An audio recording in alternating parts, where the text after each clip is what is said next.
So, your uncle. What's wrong with him? He's possessed. As in the devil? Something like that. He says a dark man is following him, watching him at all times. What do you make of it? It's nonsense, of course, but I'd be lying if I said it didn't bother me. You see, it runs in my family. Possession? No, Detective. Deteriorating melancholy. Practically every member of the Hartwood family is driven mad before they grow old.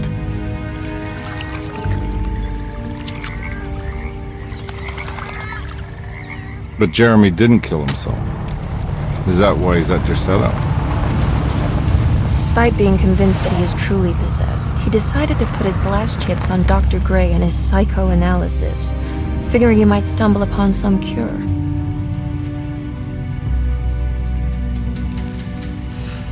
You mentioned the letter. I received a disturbing letter from Jeremy accusing the staff and all the other patients of being involved in some cult. And now they are also out to get him. Could it be real? Or is it all just in his head? It's a story he tells himself, Mr. Carnby. Anything to avoid the truth. Which is?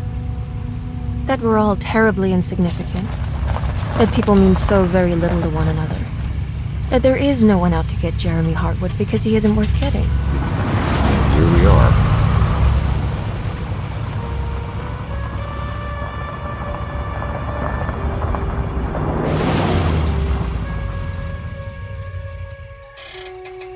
My uncle's not well, Mr. Carnby. I want to make sure he's all right. Then what's my part in this? You couldn't get a cab? I just wouldn't feel safe going alone.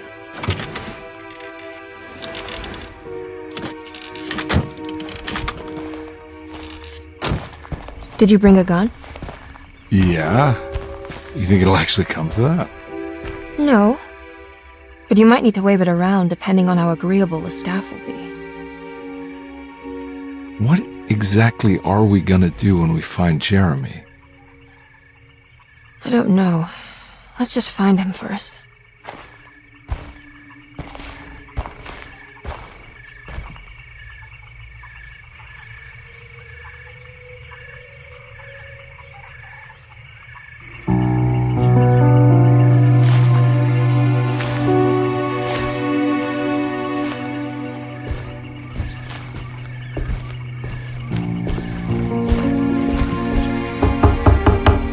Hello? It's so quiet. Where is everyone? This is a big place. Maybe they're on the other side of the house. Stay here. I'll have a look.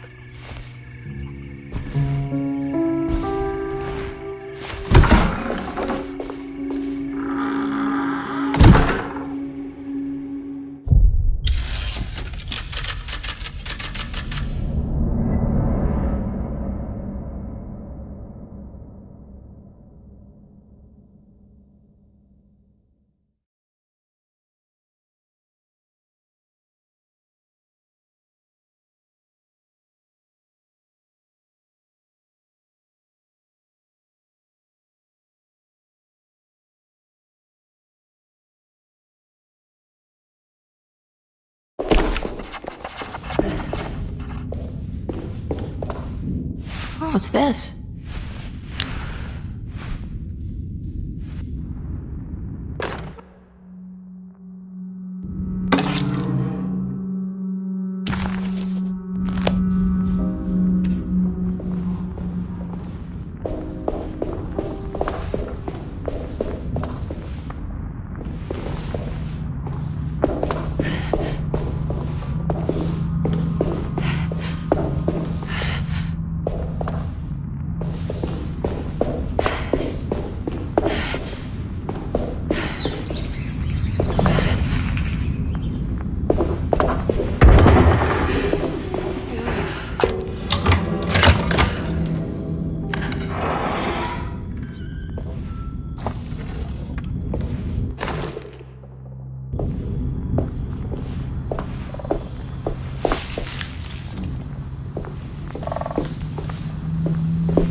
I don't think I'll be able to get in there.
This must be older than Derceto. They've built the house around it.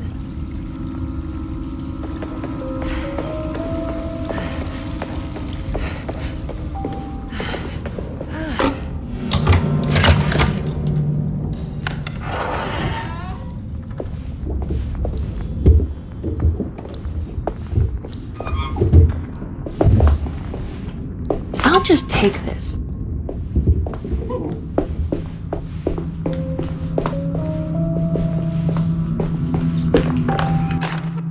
Every day your silence weighs a little heavier. It's been a difficult year for everyone, and many have lost all hope. I read in the papers about people suffering. Pictures of dust-covered landscapes without a drop of water. I wish I knew if you were still tending the earth or if you had turned your back against us. I have started to look for help elsewhere. I pray you will tell me if I am going down a path that you find disagreeable. With help from Baptiste and Charlotte, I found comfort in the practice of the voodoo. I have long been skeptical of that Caribbean cult, but it's been of good use to me. It seems all harmless in my book. I say some words dreamt up by the Creoles, and I carry around a small pocket of gris-gris. Nothing of this is mentioned in the Bible, of course, but the French Quarter priestess tells me it's all connected. She says the Christian God is just one more perspective on the creator of things. That's what I like to think, but the other way around, that the spirits of her faith are just aspects of you, our Heavenly Father. I am so grateful for the words you gave Mr. Hartwood. We will sing your praises at St. John's Eve. The world will be blessed soon again. Only the sacrifices of the Old Testament compare to your demands. Let it be the truth. A mother of earth, wood, and dirt. A mother of 1,000 young. Sacred sand, $1. Black cat oil, $1.50. Devil shoestrings, $0.25. That makes $2.75, madame. What was that you were telling the doctor? A goat without horns. What does that mean? You must have misheard me, madame. I said no such thing. Please. I know I don't look like any of you, but I'm devout. I'm ready to do what it takes. Do not be so eager to sacrifice the few things you have left, madam. Now please, leave my store. A goat without horns.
I need the key.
Surprised by her own reckless decision, Emily found herself breaking into Derceto.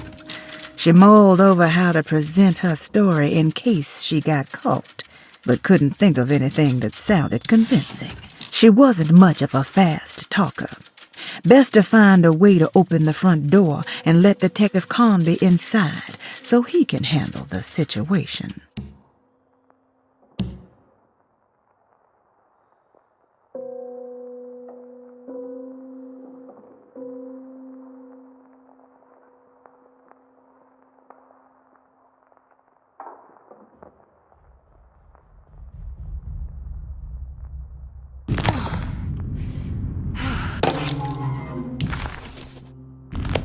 Now what's this?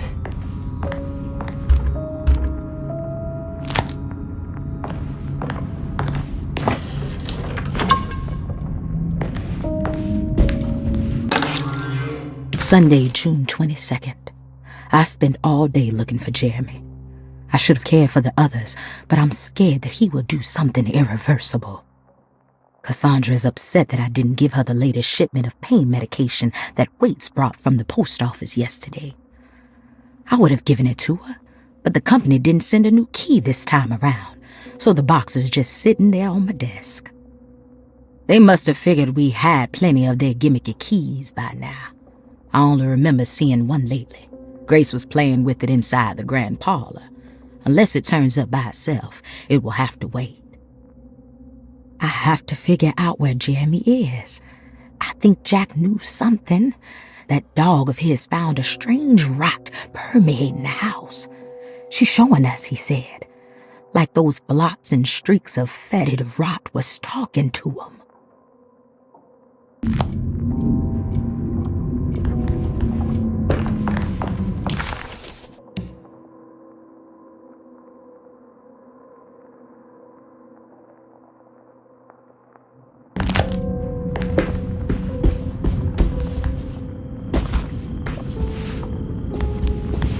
I need the key.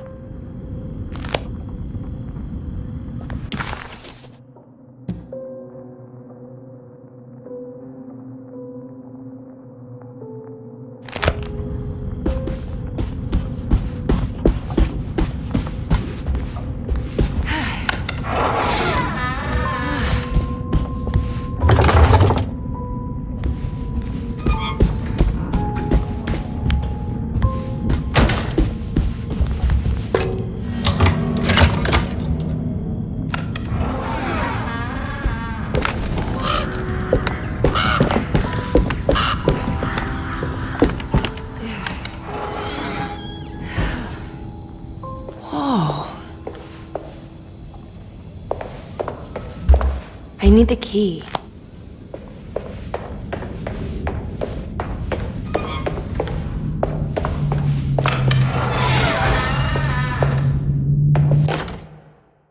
The Great Depression. President Hoover raises tariffs on over 20,000 imported goods in an act to protect American labor.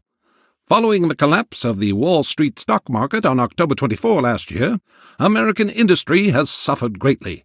Thousands of companies have gone bankrupt and left a large part of the American workforce unemployed. In an attempt to turn the tide, the Smoot-Hawley Tariff Act has been signed by President Herbert Hoover. By regulating commerce with foreign countries, the government hopes to encourage the industries of the United States to compete with cheap foreign imports. Superstition on rise. New Orleans voodoo stores and spiritual mediums see increased profit during troubled times. While the market has faced hard times ever since Black Thursday of last year, voodoo doctors and snake charmers see significant rise in number of customers. With the coming Eve of St. John on the 23rd, the police expect increased cult activity around Bayou St. John, the southern shore of Lake Pontchartrain. Voodoo rituals in that area on the Eve of St. John have a long tradition reaching back to the first snake worshippers brought as slaves from West Africa. During the 19th century, its practice was popularized by the legendary Marie Laveau and has since been embraced by many of the Creoles and the surviving aristocracy of the French Quarter. Author seeks asylum. Rumors regarding author Cassandra Beauregard making Derceto her home verified. Derceto Hospital is an old plantation building on the eastern shores of Lake Pontchartrain. While often considered an asylum for the insane, residing Dr. Elmore Lee Gray prefers to think of it as a convalescent home, a place where you can go to rest. The patient list is kept secret, but thought to include many of the black sheep of wealthy families, because at Derceto, treatment does not come for free. Local author Cassandra Beauregard has now been confirmed by her own admission. She's been lauded as a powerful Creole voice and written many successful books. Lately it was reported from Hollywood that she has finished a moving picture manuscript titled Slaughter Gulch. That film is set to hit the theaters next year.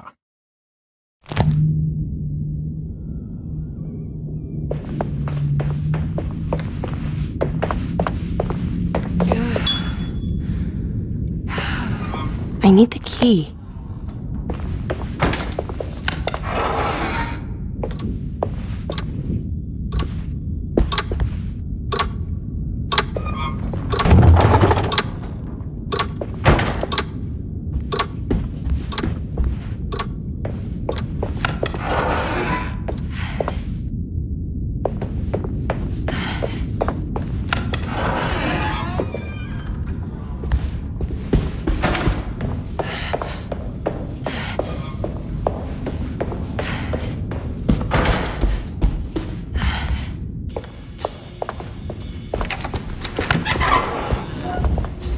Wait, don't. Excuse me? Do you know where I can find Jeremy Hartwood? Of course not. McCarthy, what are you doing? I told you not to lose sight of the girl. Don't you worry, Mags. I'll find that little rascal. Who are you people? What are you doing here? I'm sorry about all this, but I'm looking for my uncle. His name is Jeremy Hartwood. What are you doing, child? You shouldn't be alone. Go find McCarthy. Who are you? Are you here for the Fay Dodo? Go upstairs now. My name is Emily Hartwood. I'm the niece of Jeremy Hartwood. This is Detective Carnby. The police? Why are you here? No, I'm a private investigator. Sorry to bother you. My client's worried about her uncle. He's a patient here at Derceto. If you don't mind, could you direct us where to find him? No, I can't. Jeremy has gone missing. If you leave your information, I will make sure to contact you. Wait, he ran away? No, he won't leave the house. He's around here somewhere, and both of our orderlies are looking for him. That's unacceptable. Where's Dr. Gray? I want to speak with him immediately. Fine, I'll ask him. Wait here and don't touch anything.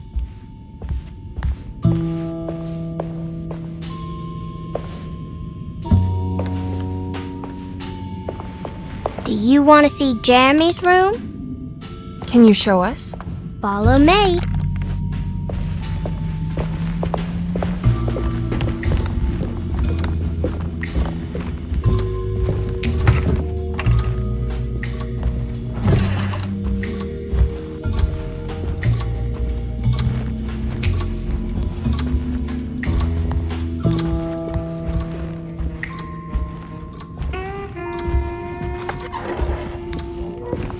Thank you.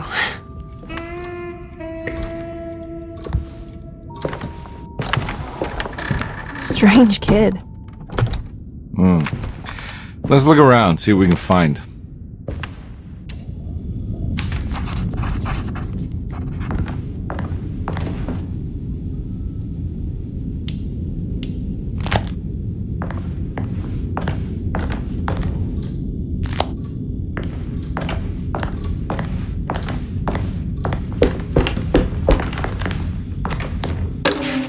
Every night the dark man stands opaque at the threshold of my room, counting the days until my spirit spills out of my tired shape.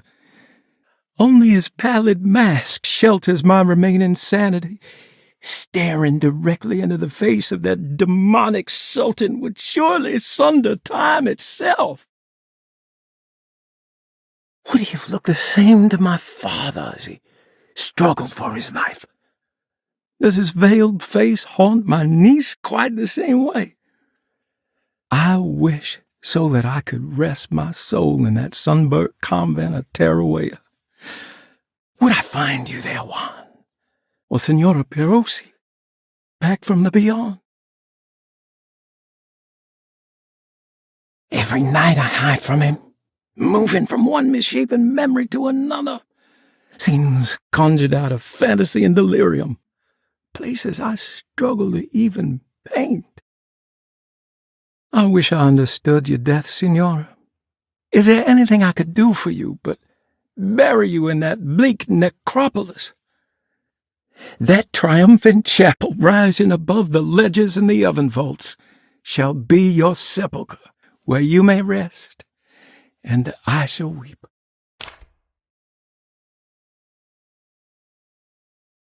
How did you first come to understand such things, Signora? How did you know that the battered boil in the basement would lead me to Lafayette Cemetery? Or how the old upstairs clock, with its astronomical motifs, would take me to that hateful mound outside of Claremont Harbor? Those are my memories, my past. Is there perhaps a chance, if ever so small, for me to see Teruel? Oh, I want that more than anything. Please, let my talisman take me there. Let me sit with Juan under his Bodhi tree. Despite having sold me that talisman, Miss Jackson, the voodoo priestess, revealed none of her secrets to me. That's why I had to travel to Tonka. Instead, she cruelly told Baptiste, my caretaker, that he would be betrayed and killed in the most awful way, that the one he loved would pierce his thigh with a sharp spear, and that he would be devoured by his own mother. What a terrible thing to say. The people of Derceto were becoming dangerous. They do not understand what they are doing. I must do something to stop them. I tried talking to Dr. Gray, but he confuses my worries. He's caught up in treating me. How can he expect evil to be cured with medicine and conversation? The orderlies, the housekeeper, and the patients are all deranged. They will call upon evil to enter this world. All would be lost. Everything. Unless I can find the clerk, Mr. Waite. He seems to be a clear-thinking man. Maybe Beauregard.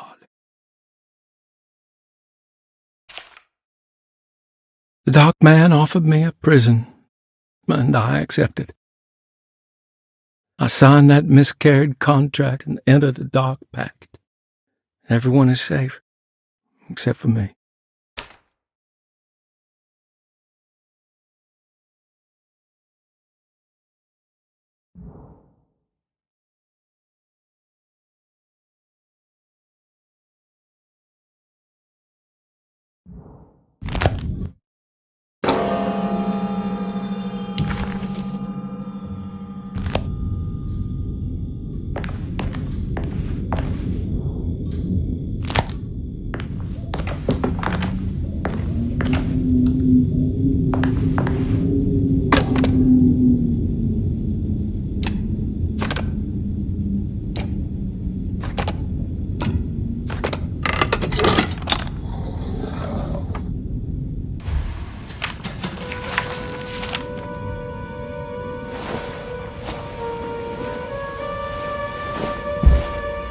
Have you ever seen anything like this? Looks like a talisman. You mean like this one?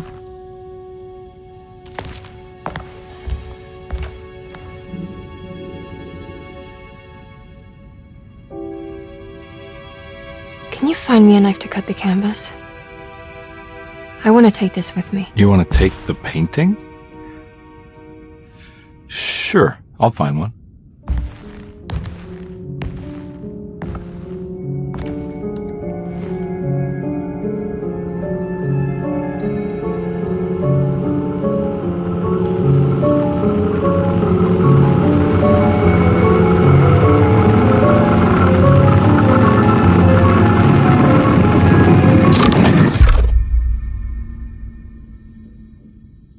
I found this tube as well. Should keep it safe for you. Do you want to carry it or should I?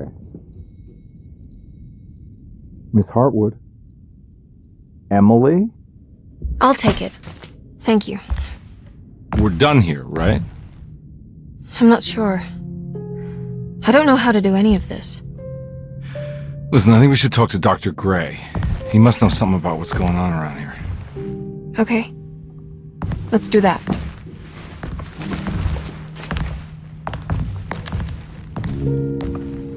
Come on, I don't want to be here all night.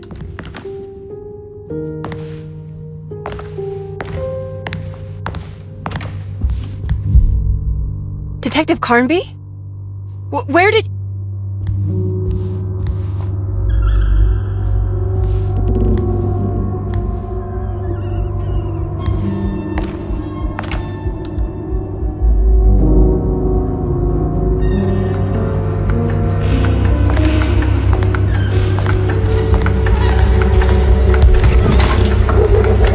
What on earth is happening? What is this place?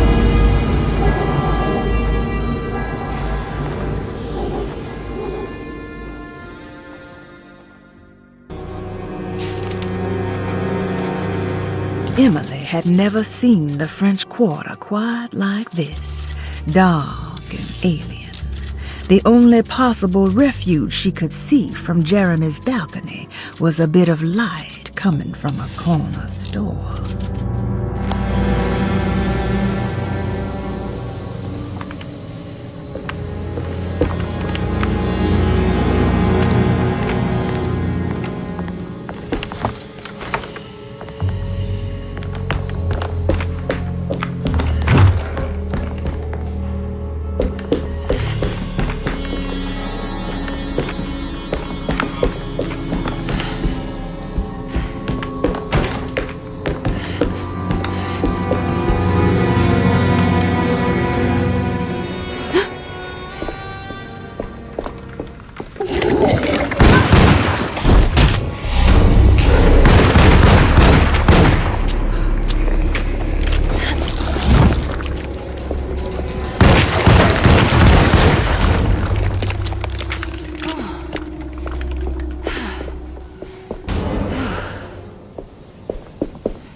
I can't go that way.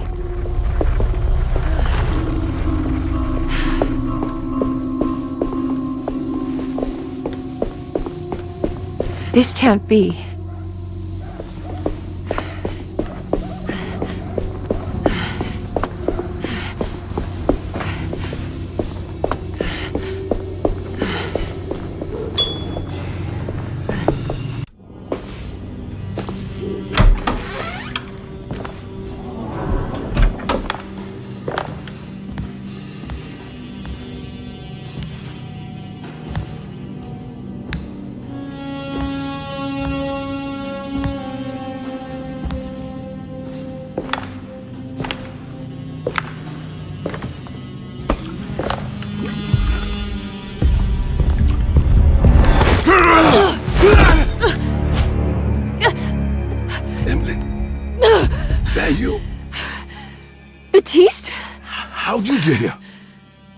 at Derceto. Looking for my Uncle Jeremy? Jeremy's your uncle? I didn't know. Why would you? You're still working at Derceto? Yeah, both me and Lotta stuck around. We're real orderlies now. You remember my sister Lotta, don't you? What happened, Baptiste? How are we here? You know about the dark man haunting your uncle? I'm familiar with his mental state. I think we all in his head somehow. Cause these streets are real, but they're not like on any map. Nah, this is like when you remember something, but in the wrong way. Do you know how to get back to Derceto? I'm not safe here. Truer words have yet been spoken, Mrs. Marcus. Don't call me that. It's Miss Emily Hartwood. There's no reason to call me anything else. I'm sorry, Miss Emily. I'm just trying to tell you like it is. This place ain't safe for no one. There's evil hiding in the dark. How do I get back? Only Jeremy knows how. He has this juju necklace guiding him. You mean this talisman? Just like it. He says it's been protecting him ever since he got it from Miss Jackson down the street. You know where it came from? Have you been there? I was there no more than 1 hour ago looking for Jeremy. Locked it up to keep the ghouls from getting inside. You can have the key if you want. Thank you. I'll take a look. Stay safe, miss.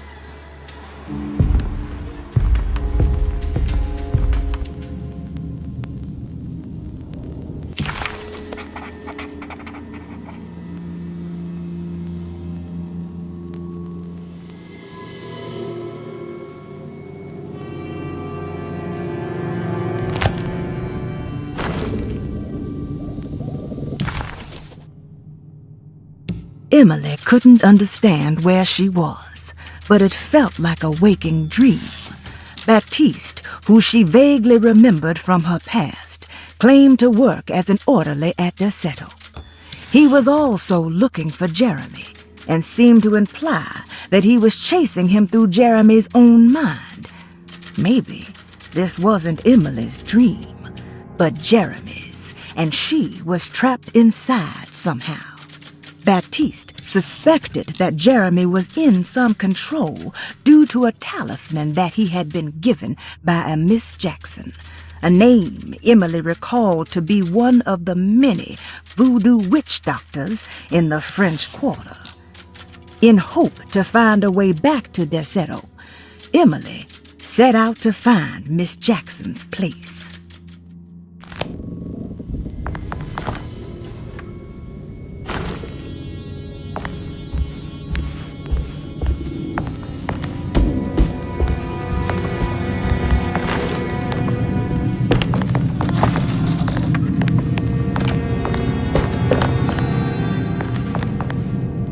Are you staying here? For a while. Want to see if Jeremy shows up.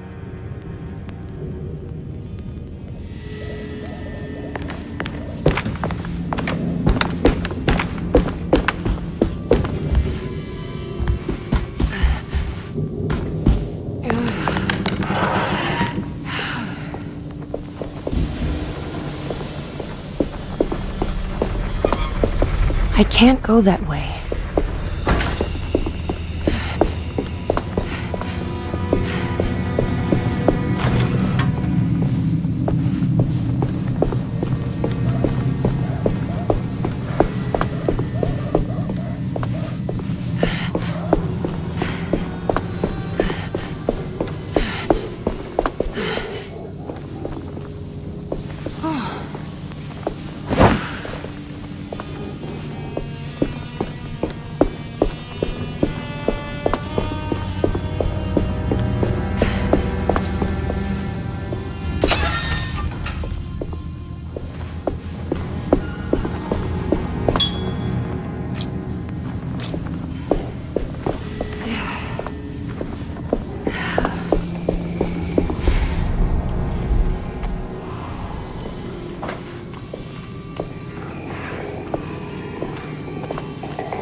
This must be Miss Jackson's place.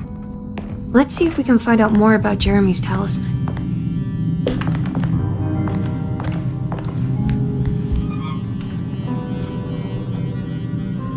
It looks exactly like Jeremy's talisman.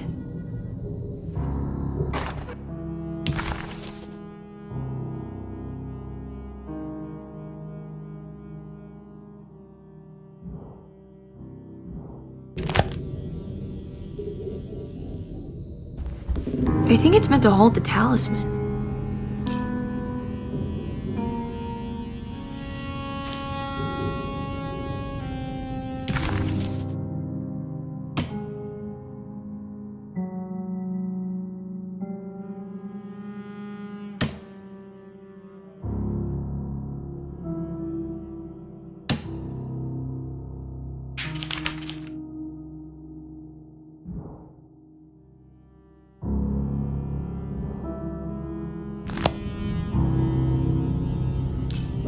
I'm not sure what numbers I should use. Maybe there's something in Jeremy's notes.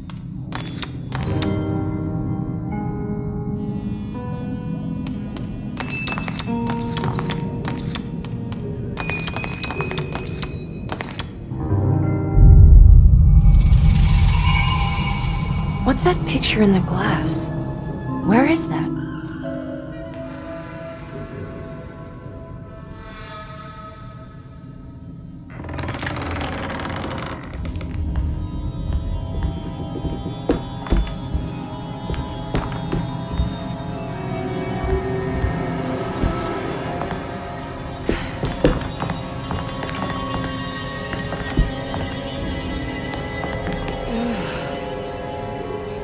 Good to see you again, Miss Hartwood. Mrs. Thompson told me you were here. She also alerted me that you brought a detective with you. I'm very curious to hear what this is all about. You don't remember me, do you, Miss Hartwood? We met at your family's house in the Garden District, when your uncle was about to be admitted under my care. No, I remember. Sorry. I'm not really feeling well. In that case, have a seat. Let me make you a drink. I don't seem to have made much of an impression on you. On the other hand, I can vividly recall you and your parents. Because of our cheerful disposition, I'm sure. You are far too intelligent to think that. You come from a joyless family, Miss Hartwood. The only amusement I took from my visit was discovering that the young lady's drink was an old-fashioned. Very astute. Is that supposed to make you seem attentive or intelligent? Whatever you prefer. Are you ready to tell me why you are here, Miss Hartwood? And why you brought a detective? I received a letter from my uncle. He seems certain that he was in danger here. If I find out you're treating him badly, I'll be taking him back with me to New Orleans. Really? Is he going to live with you in your tiny garçonniere? That would be a spectacular way to ratify your spinsterhood. Because you are well aware that your father would never let him back in his house. No, I have it. Maybe you can bring him back up north. You've been wanting to move back for quite a few years, haven't you? You always preferred your mother's side of the family. Jeremy is free to leave with you. I won't object. However, there is one problem, as you might have learned. He is, in fact, missing. Do you know where he could have gone? No, I'm afraid I don't. I have my staff looking for him. I'm sure he will show up eventually, especially if he learns that you are here. He is quite fond of you. What can you tell me about his condition? I never heard a proper diagnosis. What is your medical opinion of him? Well, let me think. He is an anxious man, depressed, even. He suffers from a perceived lack of order in his inner and outer life. He constantly complains about events not presenting themselves according to their divine nature. And the Dark Man? Hard to tell if it was ever anything specific. Jeremy uses the Dark Man as a psychological scapegoat to avoid facing the truth that he is in any way at fault. You don't think there can be any truth to the Dark Man's supernatural existence? Why would you ask that? Can we ever be sure? If the Dark Man is some sort of evil presence that is in possession of Jeremy? Well, I assure you, any evidence that you experience supporting that claim is purely delusional. Don't get caught up in mass hysteria, Miss Hartwood. You wouldn't want to take your uncle's place in this hospital, would you? I'll be leaving now, Doctor. I need to keep looking for my uncle. Do so, Miss Hartwood. I'll let you know if he shows up.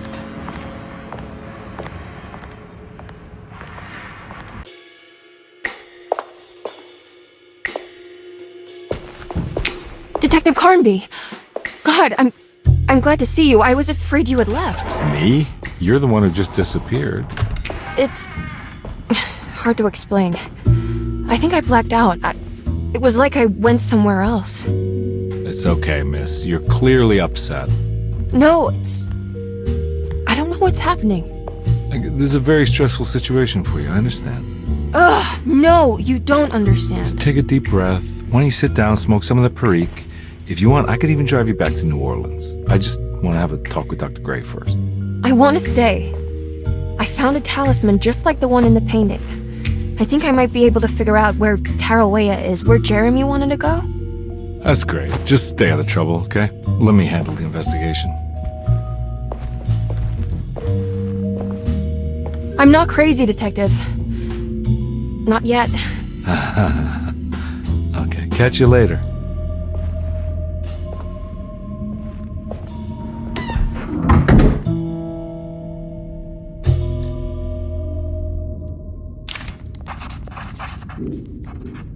If a talisman like this can open up doors between the French Quarter and Derceto, then maybe Jeremy is hiding in some strange other world, like Tarawea, the place he mentioned in the book. No matter where he is, it's clear that my search won't be limited to Derceto.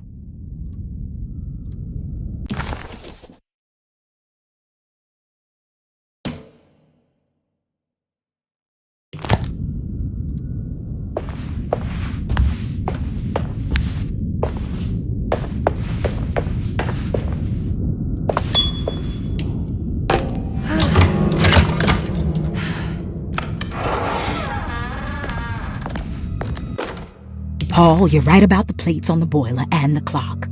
They have been sabotaged, and I think I know who did it. They have something to do with Jeremy's episodes and how he seems to disappear at night. Right now, it's important that you keep an eye out for any of the pieces. I want to find out if I can repair the plates. Let me know if you find any of them. Lottie. Tell Lottie to take a look at the well in the kitchen garden.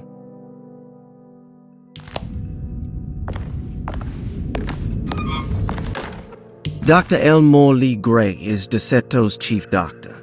Accounting and all administrative work is handled by me, Paul Waits. Magdalena Thompson, or Mags, is responsible for the household. Jean-Baptiste and Charlotte Tabois are responsible for keeping the guests' medical regimens in check. Finally, Jack Chance is our gardener, who can occasionally be seen in the conservatory, but is for the most part busy outside. There are currently 6 guests at Derceto. Malcolm McCarthy and Ruth Tallant reside on the first floor.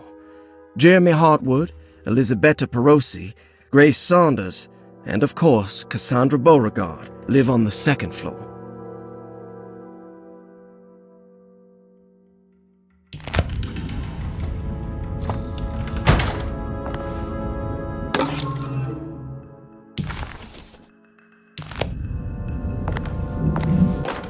Saw your notice in the boiler room.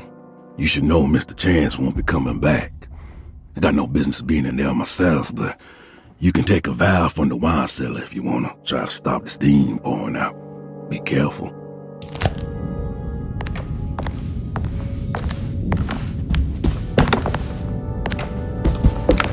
I need the key.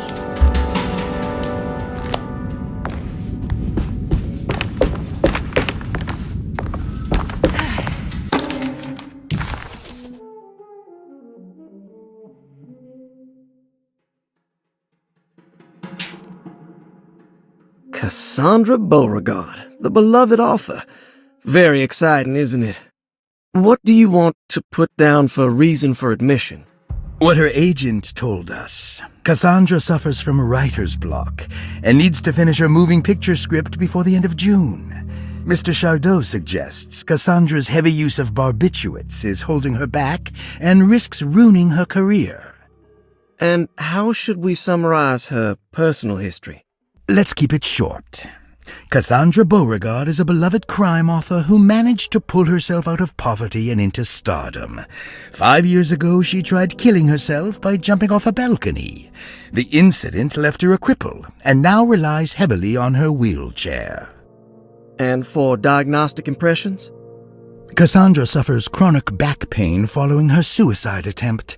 She self-administers morphine to keep herself ambulant, but has become addicted and the desired effect is now lost. The drug abuse clouds her mind, and she is unable to focus on real life. To save herself from this insight, she instead makes up stories to fill out the gaps in her own thought process, resembling the Korsakoff syndrome. Oh, bravo, Doctor. How will you treat her? First of all, she needs to be weaned from her drug addiction, and hopefully it will resolve her compulsive lying. Then look into permanently numbing her pain in her back through surgery. Finally, deal with her suicidal thoughts. Fantastic. With such a short time before June, I really hope she gets better soon. We will do what we can. Grace Saunders, 11 years old. Reason for admission? The mother insists on strict supervision by a proper gentleman to avoid further perversion of Grace's adolescence. Personal history? Grace's family possesses modest wealth and status. Her childhood seems ordinary, spending most of her time with private teachers and family friends. Grace's father recently passed away, leaving her mother the sole caregiver. And diagnostic impressions? Grace has trouble dealing with her father's death. She is willingly suppressing her feelings on the matter and isn't properly acknowledging the trauma she suffered. Any planned treatment? Grace needs nothing out of the ordinary. She simply needs parental guidance. Eventually, we can work on her feelings toward her father. Thank you, Doctor. I'll finish the paperwork and get her installed. Malcolm McCarthy, 54 years of age. Reason for admission? McCarthy admitted himself to Derceto, stating simply that he needs some damn rest. And personal history? McCarthy claims he used to work as a lawyer in Baton Rouge, but says he can't go into details because of some legal dispute. His background remains largely a mystery, except for the occasional clue that he drops in conversation. Huh. And diagnostic impressions? McCarthy is an anxious man and an alcoholic. He often tells half-truths due to some deep-seated inability to trust other people. And how will you treat that? McCarthy will take some time to open up. Spending time with Jack's dog or the child should be good for him. Their harmless nature will help build his sense of trust. Thank you, Doctor. Elisabetta Perosi, 33 years old? What should I put down as reason for admission? Well, Perosi broke into Derceto and was found wandering the grand parlor. She was confused and suffered partial amnesia. She insisted she belonged here and offered to pay for her stay. Right. What do you make of her story? Perosi claims to have been a member of the Astarte artist colony some 20 years ago. A claim that seems contrafactual due to her young age. She looks to be and even thinks she is 33 years of age. That would make her a child at the time. It seems fair to say that Perosi's story is untrue, deliberately so or not. Diagnostic impressions? Do you have anything? Perosi's story is peculiar because she retracted her story about the artist colony. She no longer claims to be the same person as Elisabetta Perosi. However, my staff's research has confirmed there was a Perosi at that time who was in her early 30s. I suppose this case will take some time to investigate. How will you go about it? I wanted to contact the real Perosi, but it seems the whole colony disappeared one night. September 29th, 1915, during a hurricane.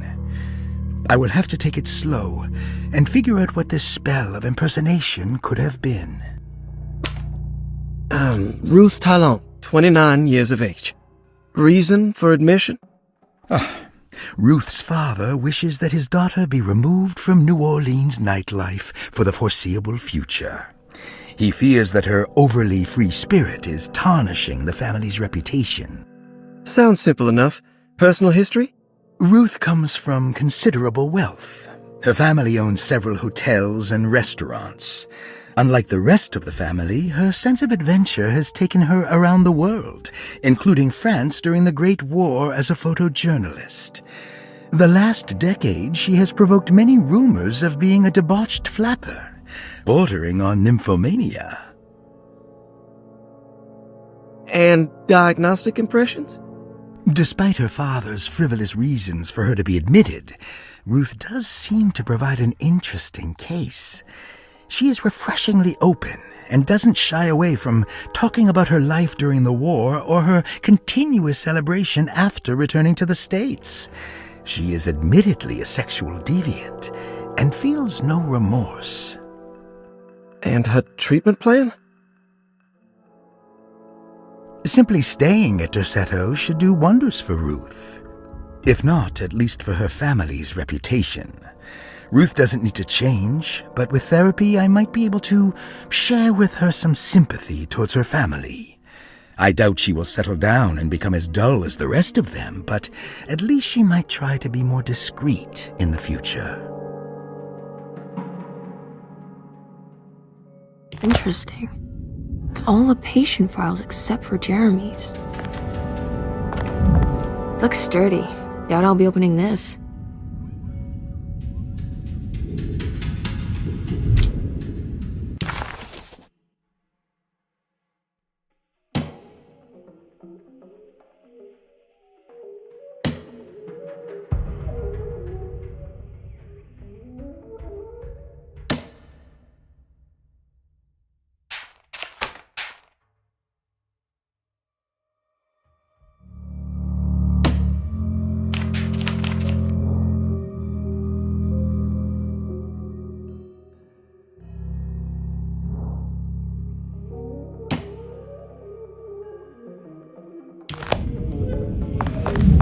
Looks sturdy.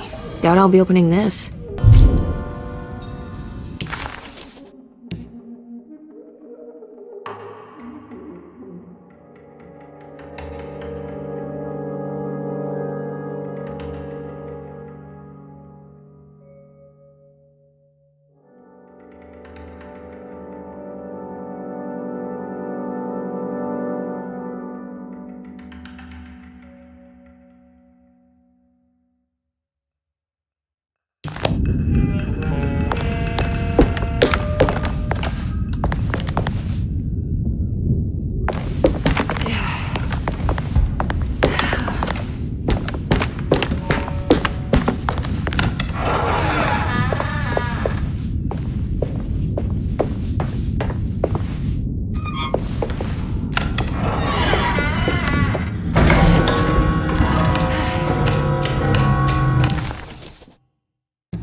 Good evening, Miss Hartwood. That is your name, isn't it? I would be terribly embarrassed if it wasn't. You're right. Emily Hartwood, Jeremy's niece. Nice to meet you. Ruth Talon.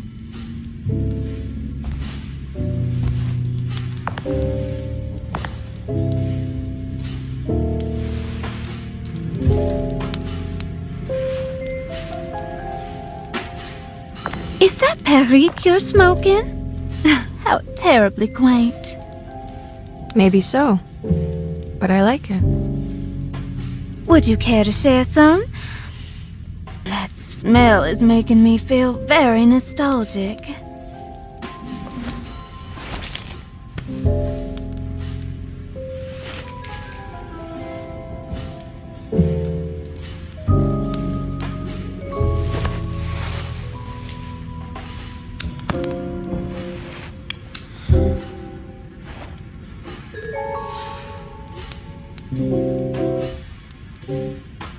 Is it all? I enjoy your light mockery, Miss Hartwood. I can tell we would make great friends. How flattering. Too bad you're locked up in this place. Your insincerity is really refreshing. I wish you were mad as I am, then you could stay. Give it a few years and I might just be. Lunacy is one of my family's few privileges. Oh, good. I'll be looking forward to it.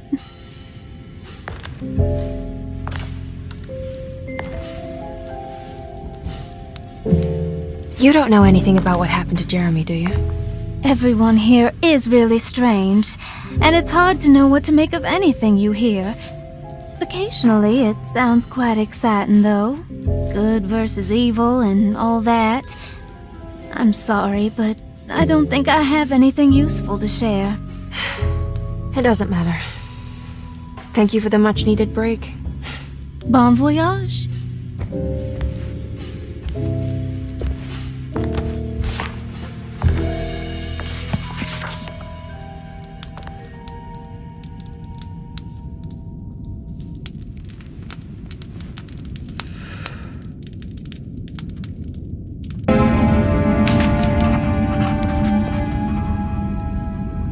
Emily felt surprised by how much she enjoyed the company of Ruth. There was something familiar and friendly about her, like they were old friends that simply forgot about each other.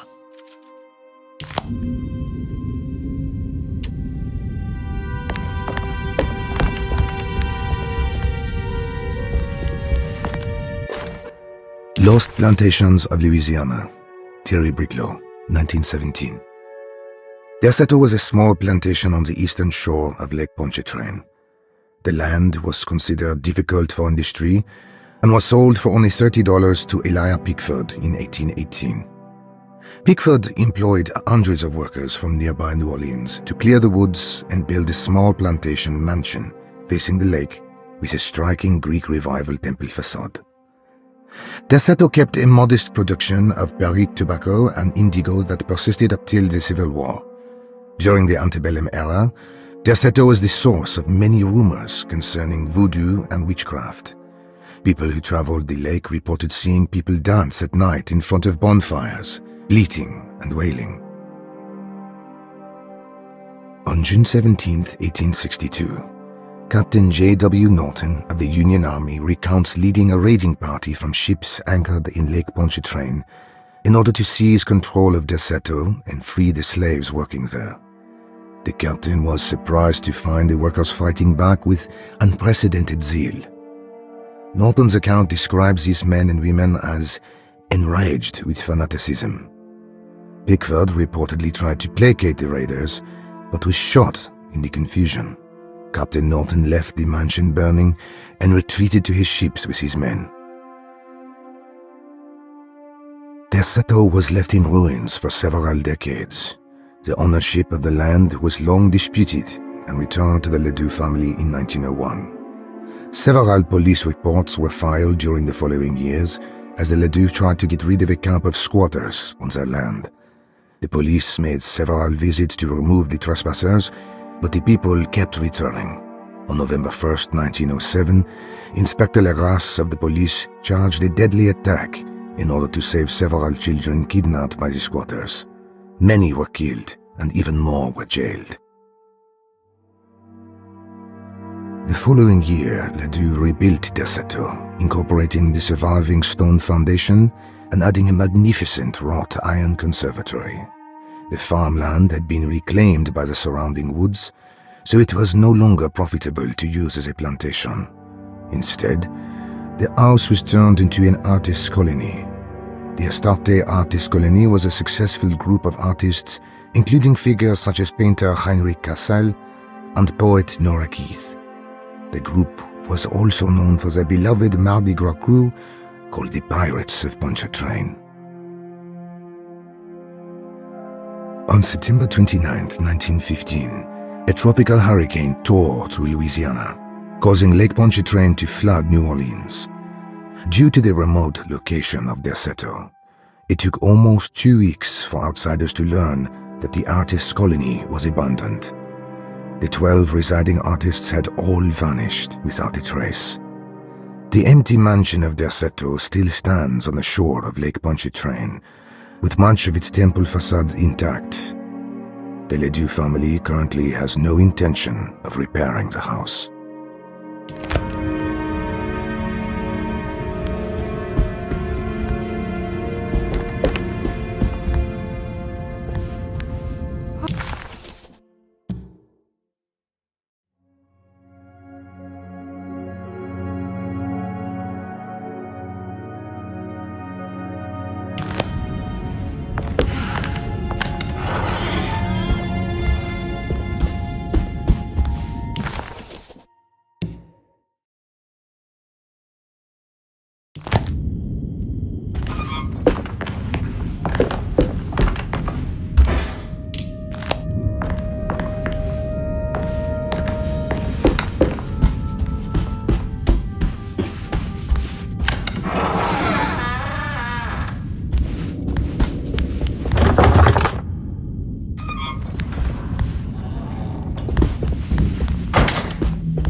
It's wet shut.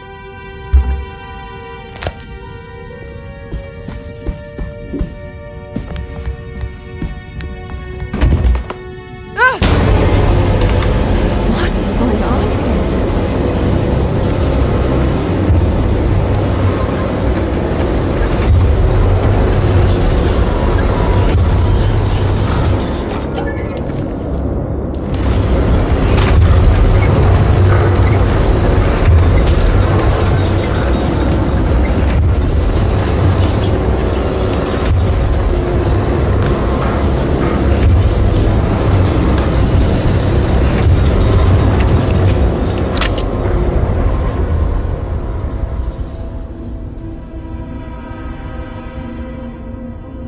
Everything's back to normal.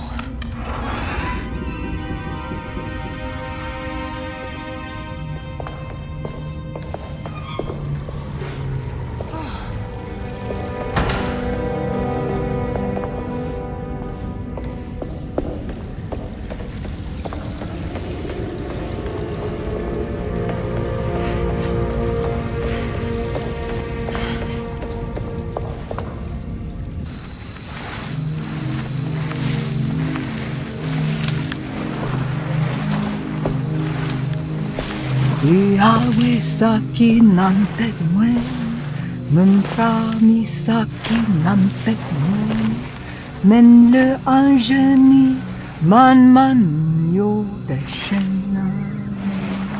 What are you doing sneaking around? You almost scared me to death. I'm sorry. I didn't mean to disturb your ritual. I wouldn't have guessed voodoo was in practice at a place like this. The doctor may be all about science, but I know these roots have power. Do you know what's going on here? I have a feeling Derceto is cursed. There are several players with stakes in this game. Derceto isn't cursed or blessed. It's a battleground. And it would all be a lot better if you could get your uncle out sooner than later. That's all I'm trying to do.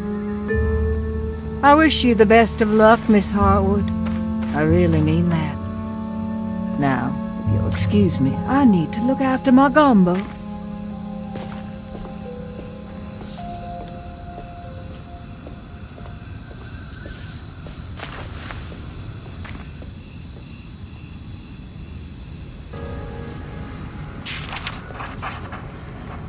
The housekeeper buried something in the flower patch, beneath one of Dr. Gray's windows. She was singing in some Creole language, performing a peculiar bourgeois voodoo ritual. Certainly not an unfamiliar sight in the French Quarter, but voodoo had never felt this bitter to Emily.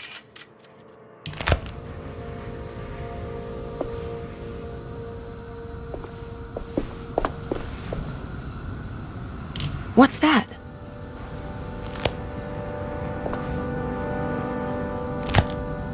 It's another piece of broken plate.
It worked.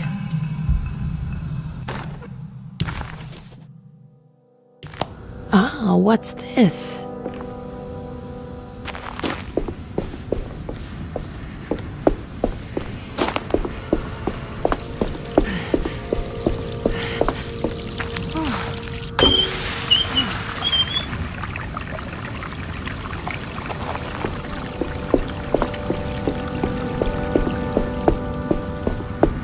There we go.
It's wet shut.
Now this'll come in handy.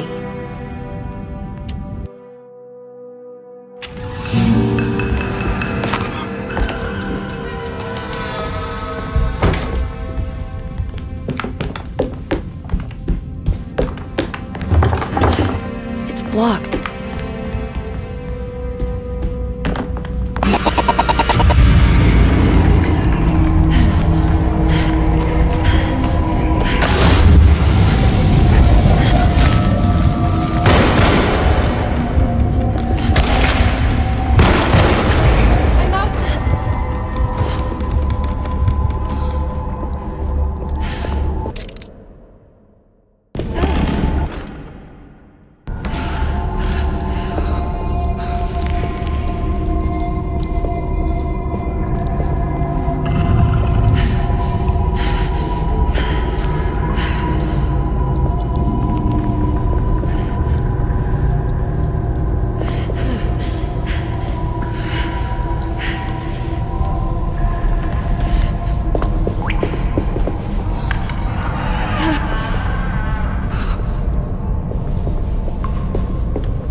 I don't have any bullets left.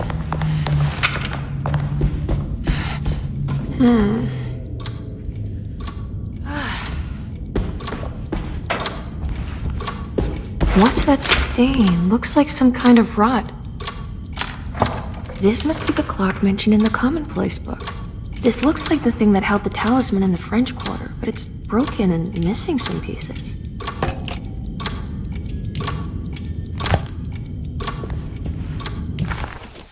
The old clock was an intricate machine with eccentric astronomic motifs, but nothing appeared particularly unusual to Emily.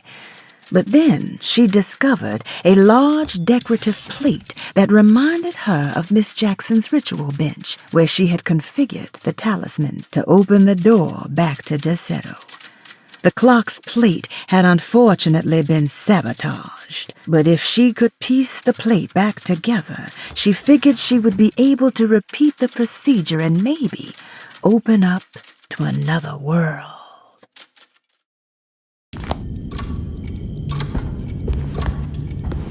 I need the key.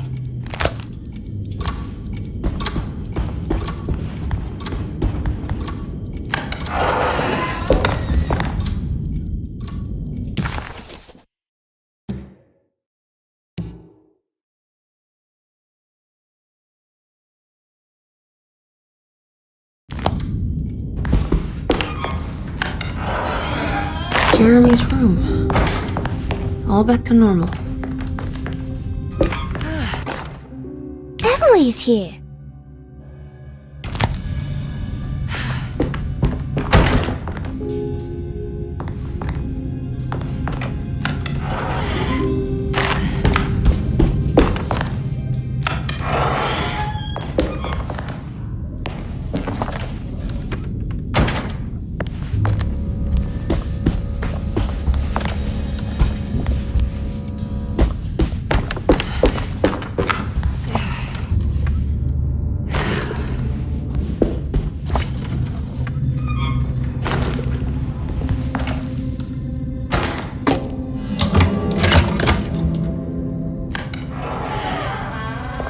What a strange but beautiful room.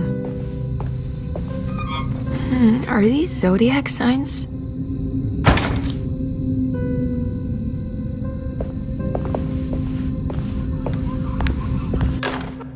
I did it!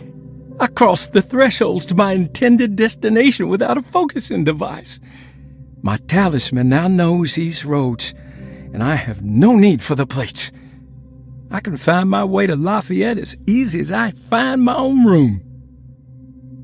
I visited the grave of my father and seen the oven waiting for me. Thank you for opening these doors. I now must summon my courage and go back to that hateful mound outside the oil rig. I hope you'll be feeling better when I return. Jeremy.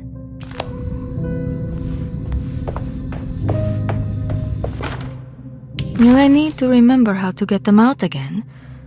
They are locked up for good reason. I am sure she is still able to whisper the answer in the ears of the wrong people. But not for long. I will see her burned soon enough. That black goat will be sacrificed to put an end to it all. Then it will all be over. No more Derceto, and sadly, no Astarte. Those good pirates of Pontchartrain. May you still sail the lake until you find the shores of Hali.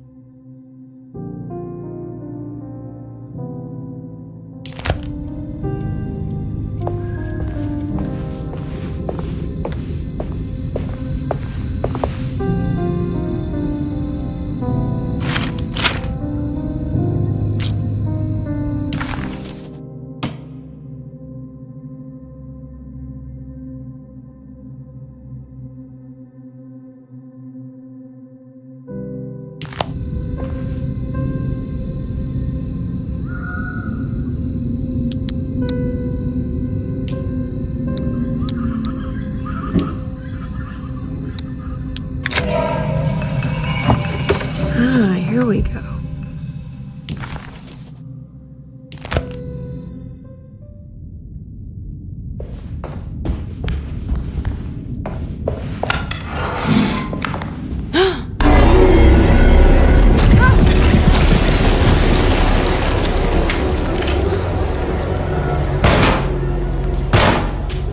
I don't have any bullets left.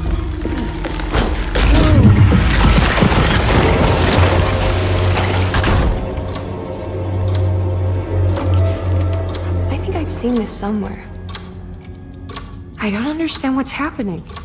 Suddenly, Jeremy's bleak dreamscape devoured Emily, drowning her in dread and darkness, only to moments later spit her out again. What had happened, and why?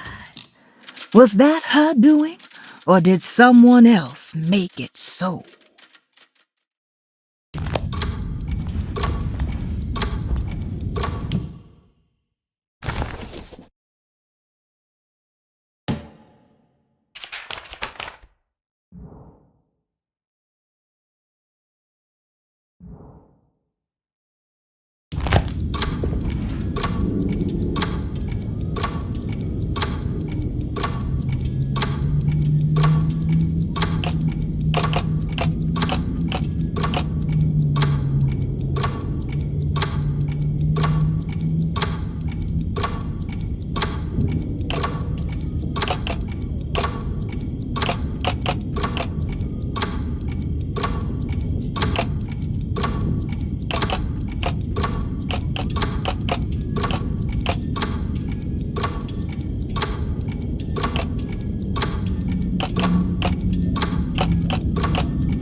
something in Jeremy's notebook about this.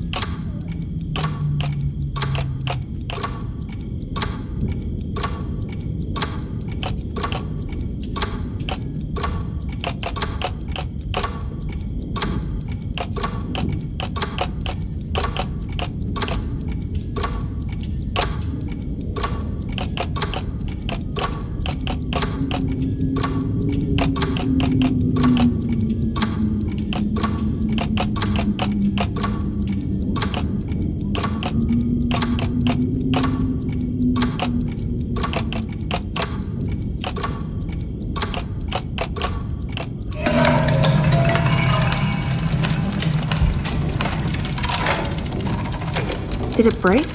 The clock just stopped.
It's showing me something.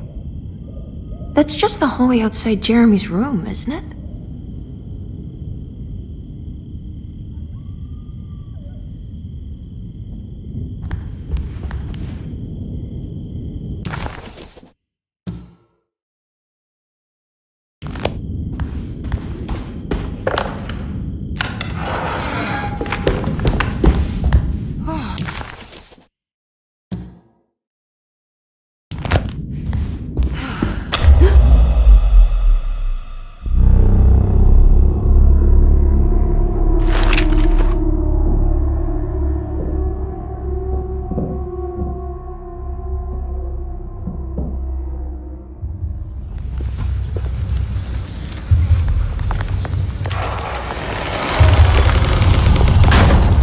did it. I opened up another dream.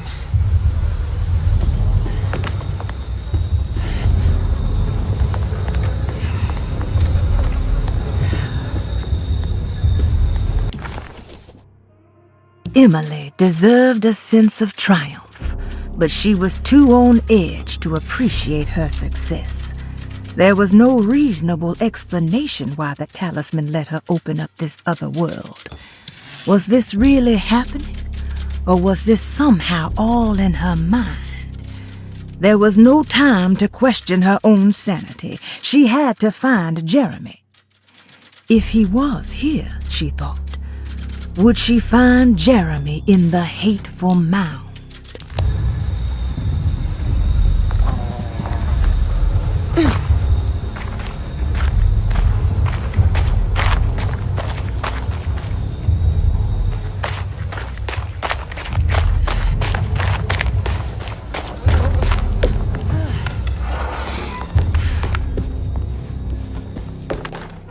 May 1923, Monday. All okay, ready for delivery. Maintenance, oil pump must be serviced. Any tampering causes large spills unless properly forestalled. Tuesday, shipment delayed but delivered. Maintenance, service bridge close to broken. Wednesday, prospectors reluctantly agreed to show the burial mound to Mr. Hartwood, a painter, who read about our finds in the papers. He means to return tomorrow and try to find a way inside. Thursday, Mr. Hartwood's efforts delayed.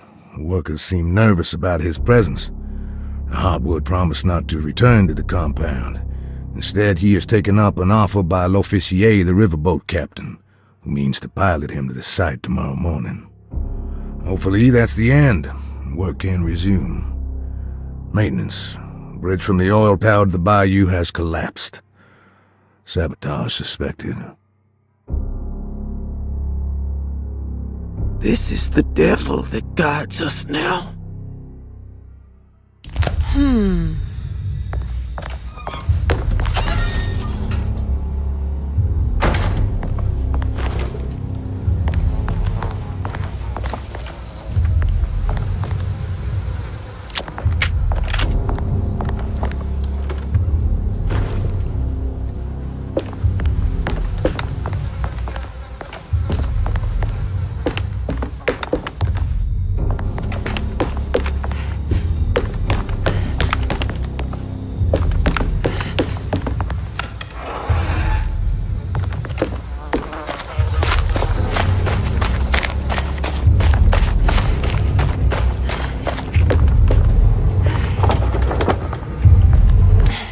Locked.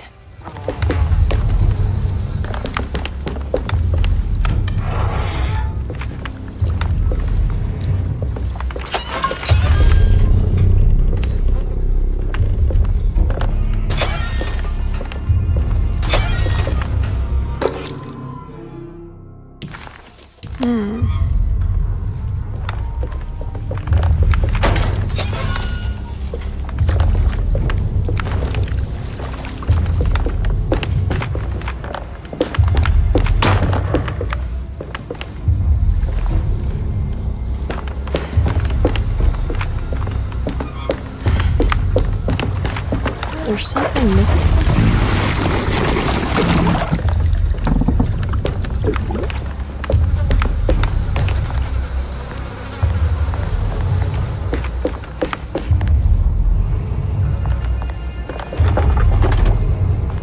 Locked.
Here we go.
Break this, I just need something to hit it.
Don't look down, Emily.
Hateful Mount Jeremy mentioned in his book.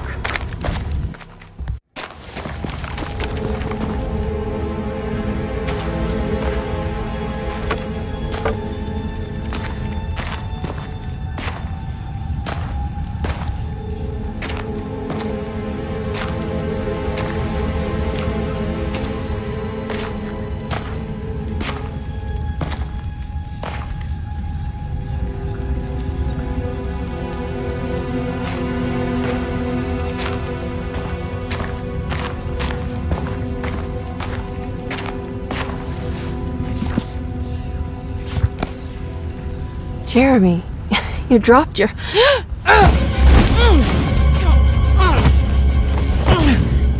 Mrs. Marcus? Get off of me! What are you doing here? Trying to find my uncle. Jeremy is your uncle? Could you please? Thank you. And it's Miss Hartwood. You don't remember me? I remember you, Miss Dubois. I met your brother Baptiste earlier. I suppose he hadn't found Jeremy either then. We spread out to find him. Can I have this? I'm trying to get to Tarawea. Fine, believe the rest. I just want Jeremy to come looking. We have to leave before it comes inside. What? Where? Come quick!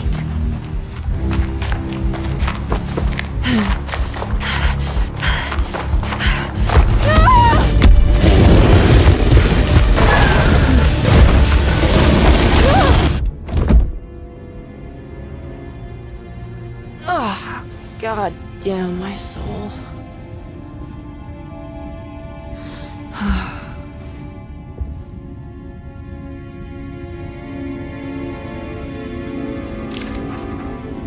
I'm back at Derceto. The dream of the grave under the cheniere suddenly vanished, and Emily found herself back at Derceto. Instead of Jeremy, she found Lottie, who, just like her brother Baptiste, reminded her of John, who died so bravely in the war. She pushed her painful memories out of her mind and returned to her investigation. She still needed to figure out what to do with the boiler.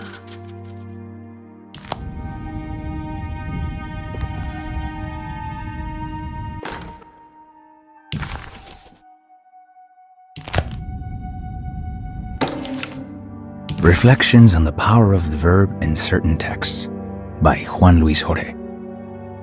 To act is in itself divine. Even the slightest movement of our hand is evidence of our soul in motion. Yet our free will is so easily overwhelmed by the dullness of everyday life. Our actions become rote and rigid, in spite of luxury and comfort. True divinity is found in the choice of leaving the stage where we all perform. People who discover this freedom unexpectedly will be struck by the terror of this revelation and become paralyzed, or worse, turn to suicide. However, if you are able to weather that storm, you will discover that there is a divine path beyond that fear. There is a chance to dismount your destiny and make something new. Something that hasn't been planned for or predestined. There is difficulty in explaining this type of acting as it transcends our everyday choices. This isn't some banal decision choosing one career over the other, or even who I should marry. Leaving the stage, no matter how, isn't a matter of course correction. It's a rejection of the story that the creator is telling.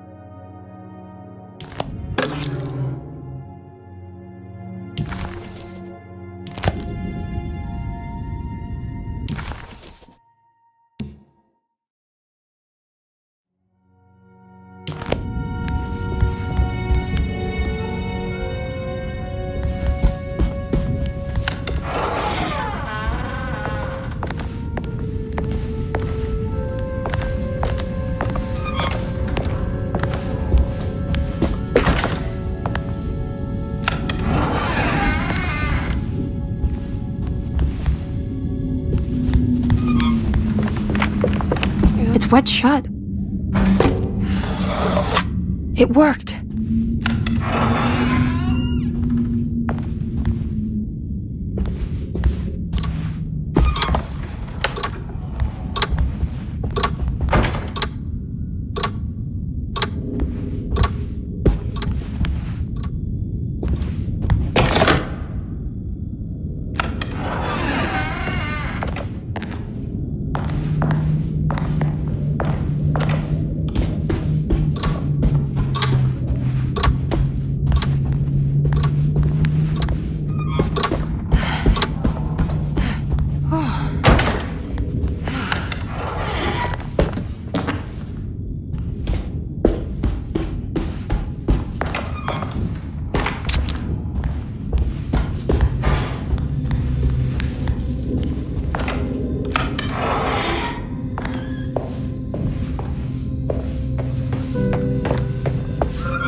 There's some aggressive-looking rot on these paintings.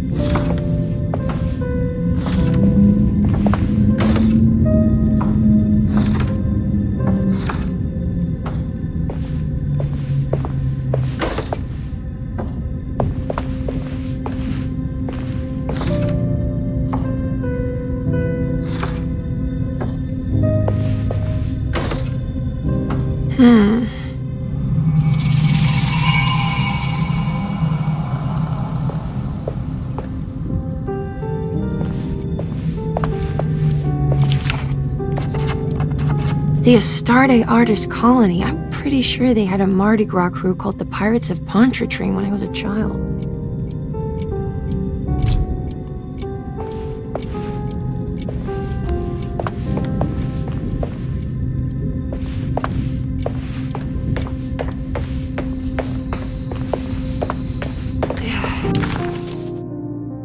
The simple astrology cipher was a favorite among the artists who lived in the house 20 years ago.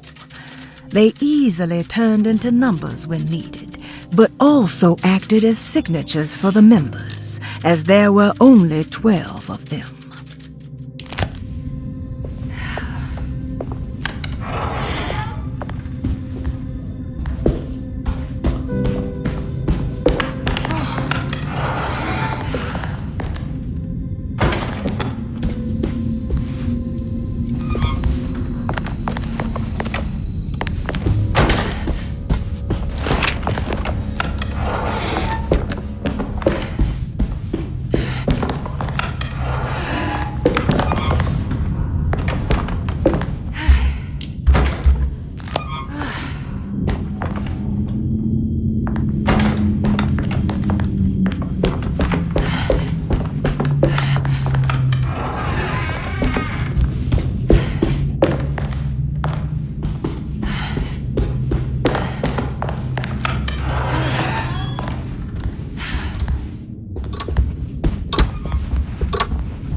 Whoa.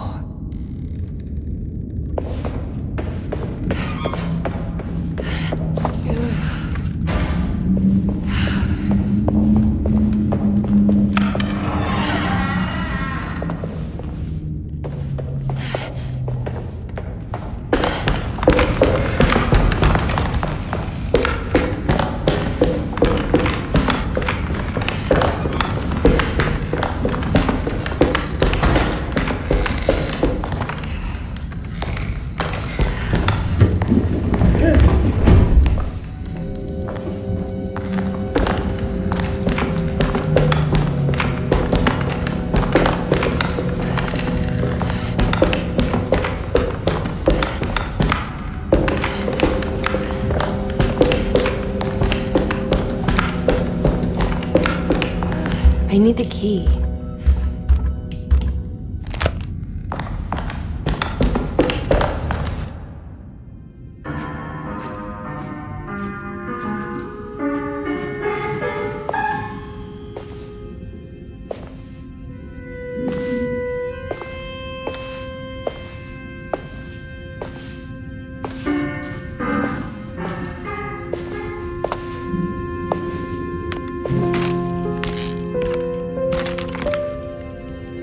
Do you teach piano as well?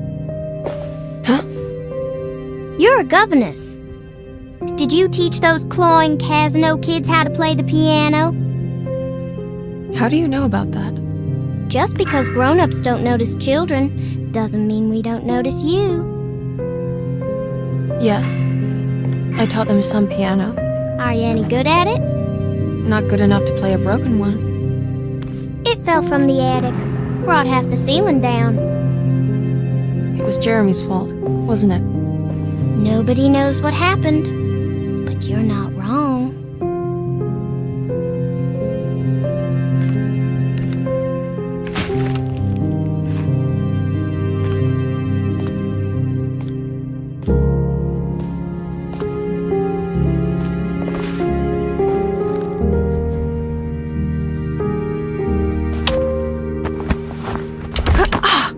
What are you doing?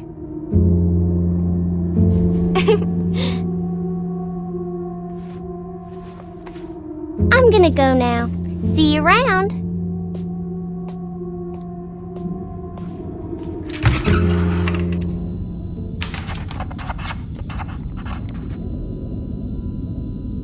The prick of the syringe hadn't hurt as much as the humiliation of being played by that child. Emily just couldn't make any sense of her behavior. Grace seemed amused, but not mocking. Was this just her being playful? As her feelings subsided, a second thought appeared. She wouldn't have injected her with something, would she?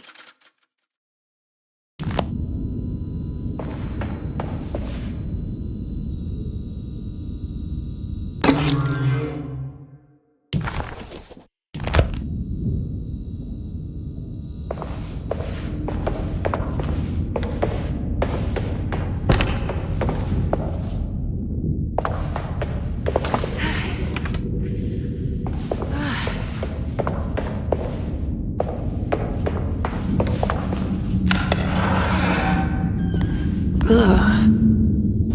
There's more of that unsettling rot. On the commonplace of evil, there lies virtue and stark irreverence, careless thoughts of luminous indifference. But blame not the beast we once were, which science so often wished to refer.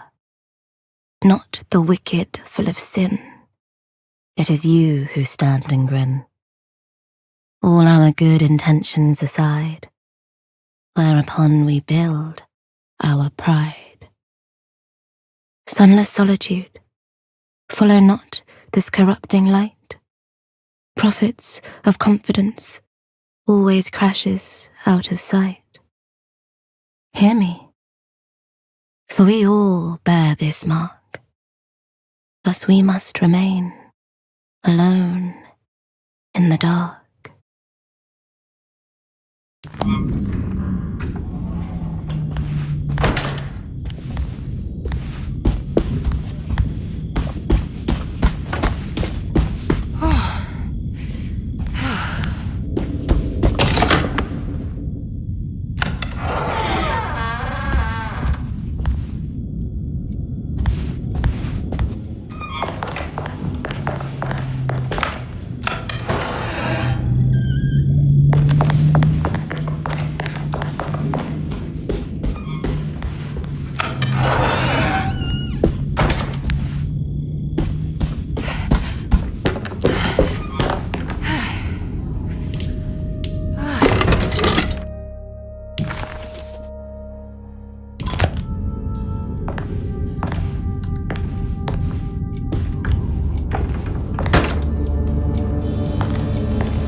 wet shut. It worked.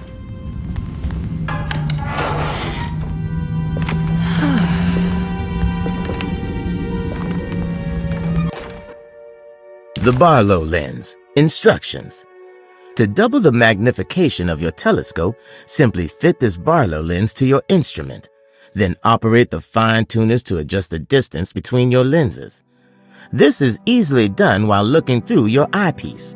Simply search for a position where your picture is clear and appears flat.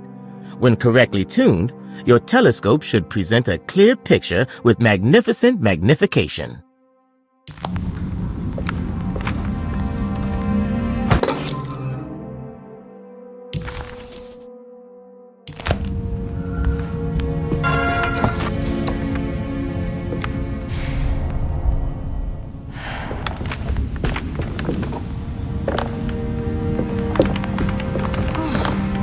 I don't have everything I need.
Come on, Grace. I'm too tired for games. I'll even let you play with my jackknife. Oh, good evening. You haven't seen a little girl by any chance, have you? I don't think so. You would have known if you did. The only kid crazy enough to be in this place. She's not in her room then? That would be a first. Always running around causing trouble. She's very hard to pin down, that one. You want a sip? I'm good, thank you. Well, I should be going then. Unless there's anything you need from me. I just want to find my uncle before anything happens to him. Oh, don't worry, miss. He'll show up. He is much too lily-livered to kill himself. Why would he? It's his greatest ambition, didn't you know? Take care now.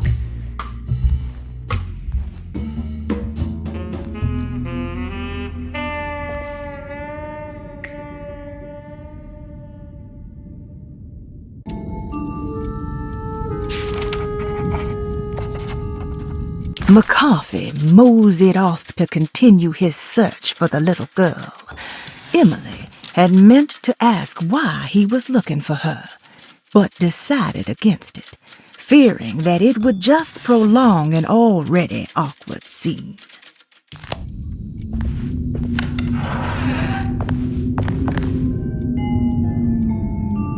So this is Grace's room. Cute. Don't you worry, Grace.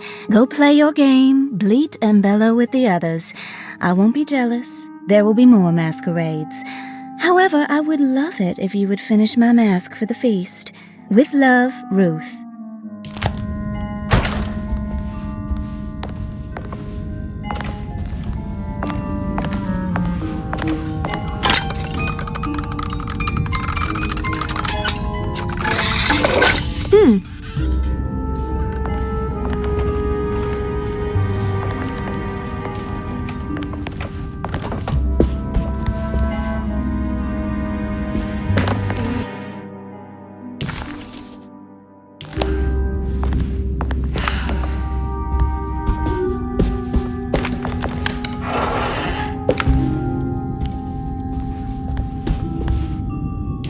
There's something missing.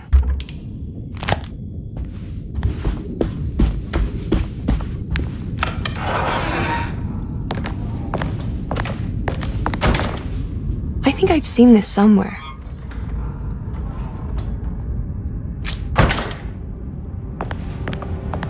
This must be the Great Cassandra.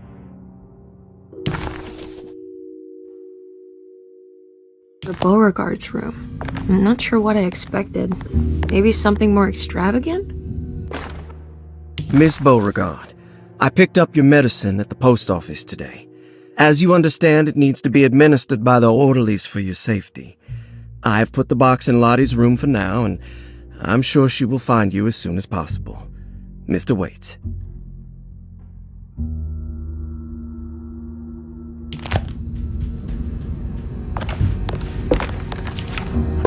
What's that?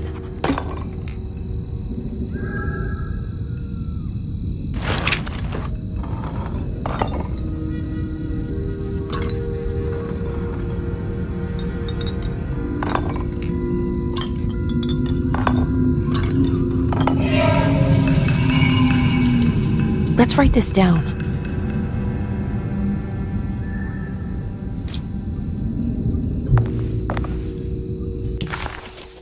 The medicine bottles had stains of rot on the labels, suggesting some greater shape. They just needed to be put in the right order. But for what purpose?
I need the key.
I can't leave.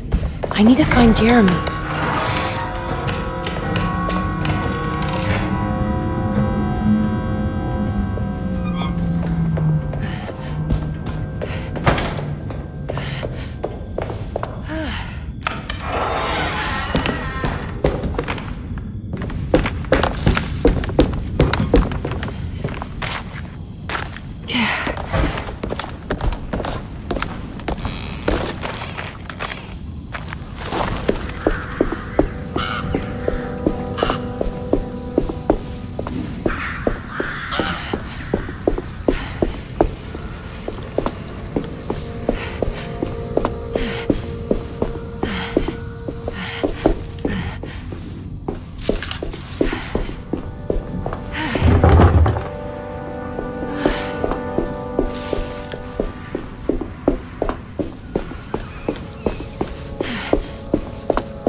Mr. Waits.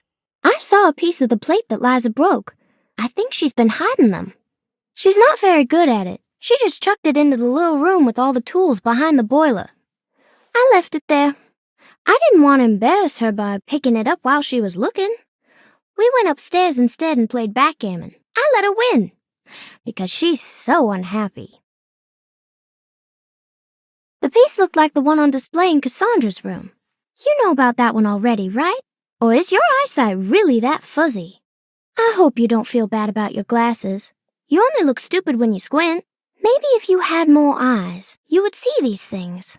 I wish you had all the eyes you needed. Your best and favorite guest, Grace. It's another one of those plates for the talisman. It's also broken and missing some pieces.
I guess this works too?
Jeremy?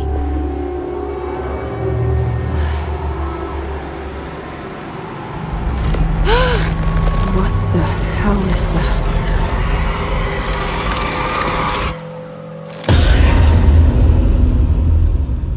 What? There was a dead body in here. Did I just imagine that?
The talisman is showing another room. Something is opened.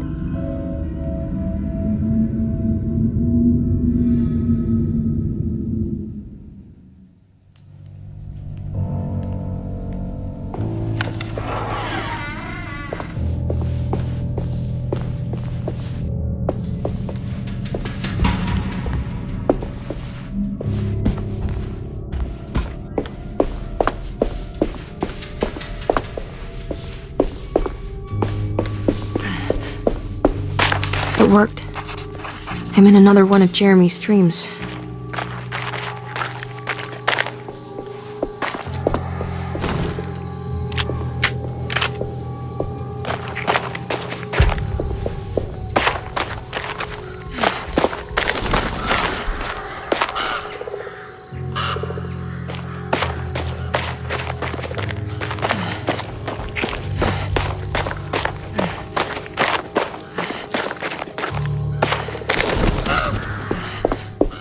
It's been a while since I visited the family tomb. I hope it's in a better state than the real world.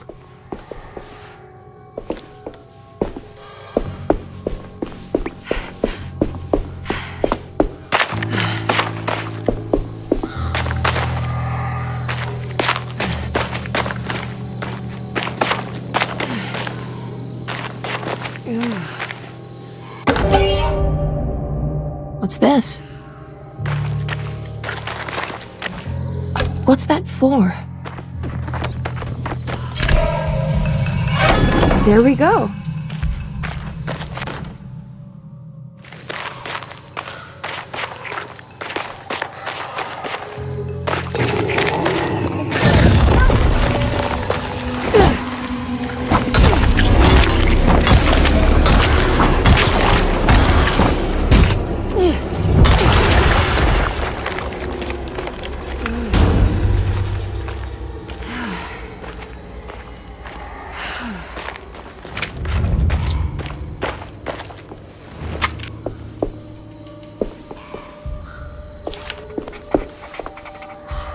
It was the chapel where Jeremy had promised to mourn the mysterious Perosi. Maybe soon she would be able to talk to her uncle and have him end this madness. She just needed to find a way inside the chapel. This is the chapel in Jeremy's book. It looks like I need more medallions to open it. I'm not sure I have everything I need.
I made it out.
Emily, is that you?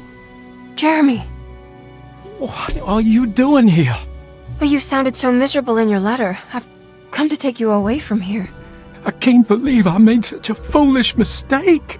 All I wanted was for you to stay away. What do you mean? I bargained with the Dark Man. A pact to keep New Orleans safe with my own life as tribute. The Dark Man isn't real, Jeremy. There's nothing he can do to hurt you. How do you think any of this is happening? How do you still not trust my words? Fine. Then let me help. Don't be foolish. He will bury you next to me in his sunken temple for an eternity. I don't care. I'll find a way. I have my own talisman, and I know about Tarawea. Oh, wait, don't speak.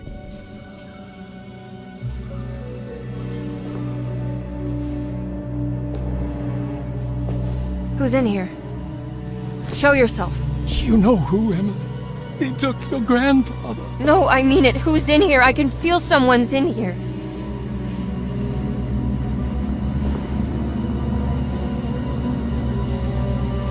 Evelyn!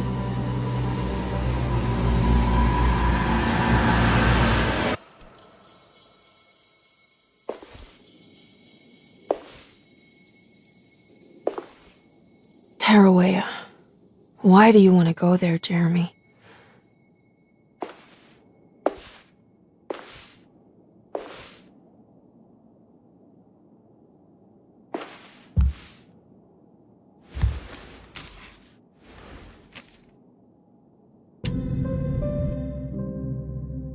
I've seen so many strange occurrences lately. Memories explode into existence and then burn out like tired glass bulb filaments. Dreamscapes crash down from the stars and sink into the sea. Doors that lead to nowhere and absolutely everywhere at once. With all this reverie, I want to think there's a chance that you found a way to remain alive in some way I cannot fathom. Just like I've learned to navigate with my talisman, maybe you, with all your knowledge, you somehow knew a way to find me again, perhaps in Tarawea. All my love, Jeremy.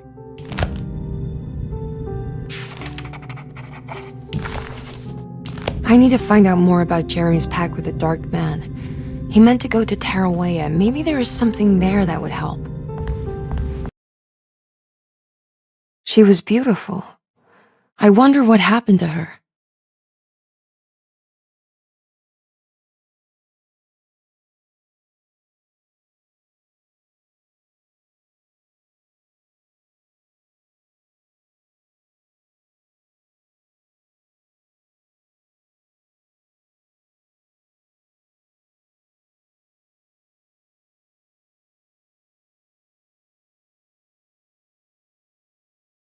It's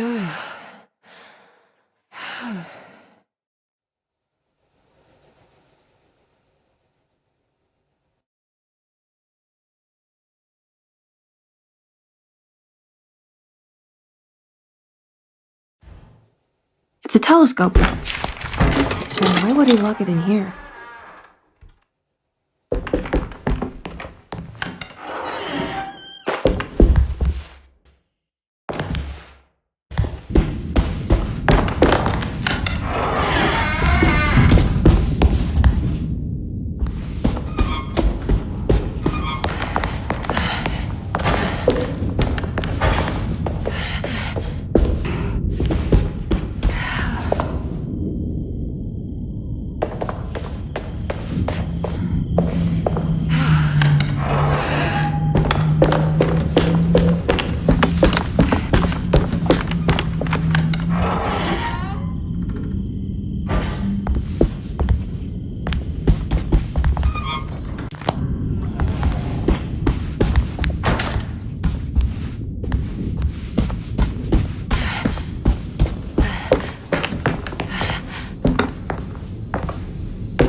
Wait, what's going on?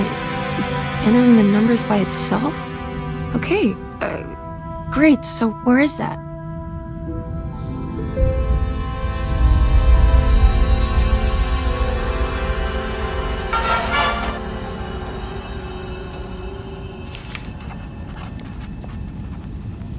Was this dream of Tarawea without a catch? A place for rest and comfort.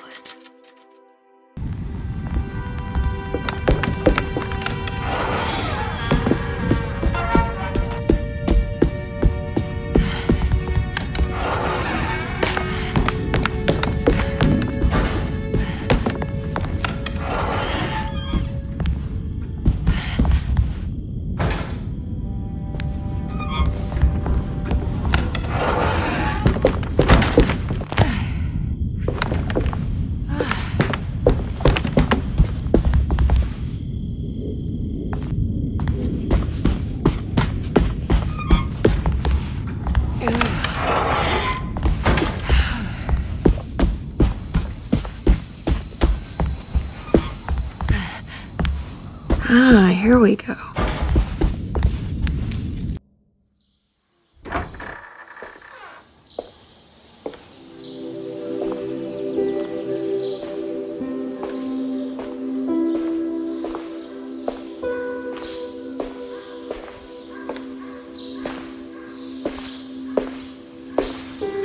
You should not have come, Emily. How do you know my name? Have we met? In a manner of speaking. As a manifestation of Yermi's deepest desires, I am to you unfamiliar. Yet I know of you. Are you Jeremy? Is that what you're saying? I am only his subconscious thoughts. I cannot speak for his totality. How come you have a Spanish accent? And what is this place? Is this Tarawea? This is indeed the fabled convent of Tarawea, where Jeremy goes to find peace during his sessions with Dr. Gray.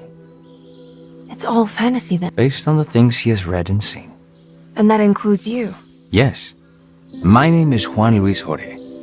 Jeremy once read a book of mine. It stuck with him. Can you help me break the pact with the Dark Man so we can leave Derceto? Jeremy doesn't want you to. He wants to honor his word to the Dark Man. Why? What's the point? I don't understand what the pact is for. The people of Derceto are calling upon evil to enter this world. Your uncle offered his soul to the Dark Man to contain this disaster. What? No, that doesn't make any sense. The pact will be fulfilled at dawn. As the sun rises, Jeremy will forever be entombed in his sunken desert temple. As promised, the Dark Man shall quarantine and starve the evil inside Derceto. What about all the patients and the staff? They will not stand a chance. That's unacceptable. How could Jeremy agree to this? Desperation, of course. Jeremy did not choose martyrdom lightly. Well, nothing is lost yet. I'm sure I can find a way to break the pact and save Jeremy. And hopefully the people at Derceto. What even is this evil you're talking about? I don't know much. I think some nightmarish entity from the bayou. I'll just have to deal with that later. First, I have to get Jeremy out of his deal. What? Did you run out of arguments? You're actually quite inspiring, Miss Emily. If we put Jeremy's feelings aside, I would have to say I agree with you. Really? You might just be able to save the old man from himself. I think you should take a look in the convent library. Try to find the truth about Jeremy's relationship with the Dark Man. Okay. You should know that you won't be alone in those grand halls. The Dark Man has been reading those books for years. He's here? You'll have to be very careful. Of course. I can be careful. Good luck, Miss Emily.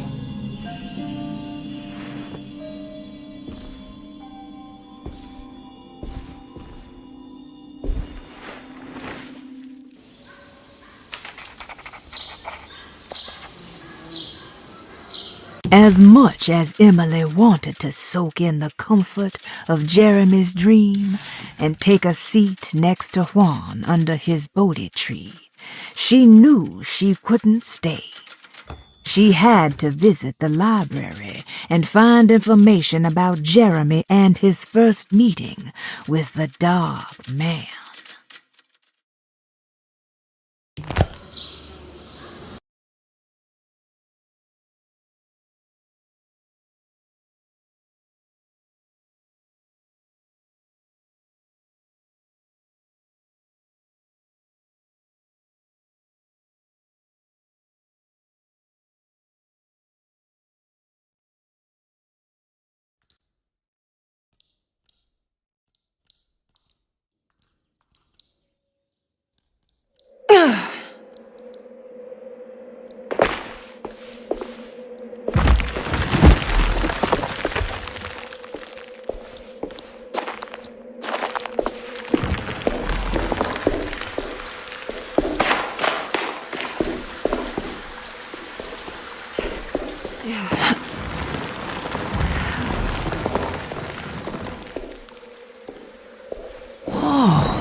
There's something missing.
inside the mind of Jeremy Hartwood, now corrupted by a story forced upon him, told by a maniacal liar, an evil conjured by signs and secrecy. I will suspend a room and lock away the foundation of his character. Its key will be left to the librarian, the only thing invisible to the Prowler.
we go.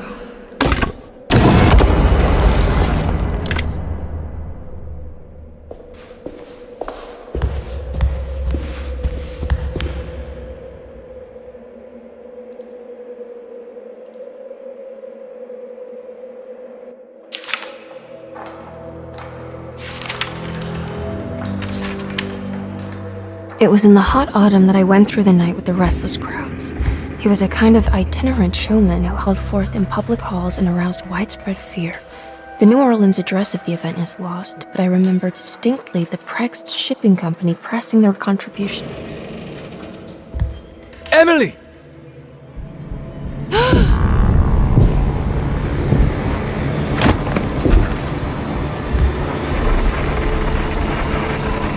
Please, no. I hope you found what you were looking for, Emily. I fear there is no going back. He's in my head, Juan. His breath replacing mine. You should not have come, Emily.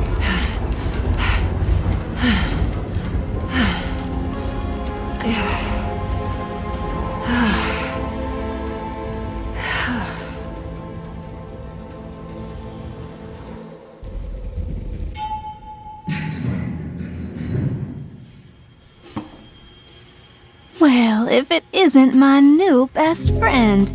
Come, join me for some giggle water.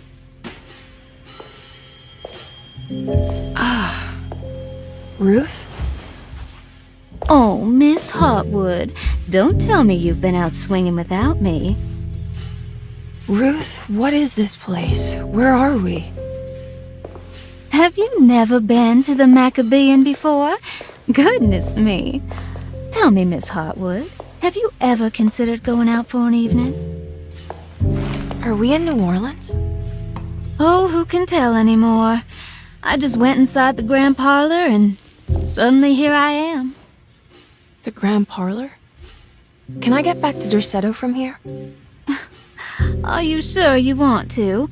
We could stay here and drink the night away. How about a gin fizz?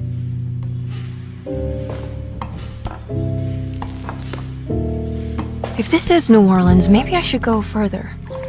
Find that magic show the book was talking about.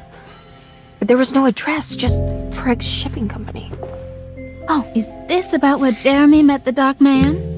How do you know about that? Jeremy talked a lot about the Dark Man. I always felt a bit envious. How so? If an all-powerful entity showed me any interest, I'd at least hear him out. I'm sure he has plenty to offer. I don't think you'd want that, Ruth. You're too sweet for such darkness. Oh, please. What kind of blue nose do you take me for? I relish the darkness.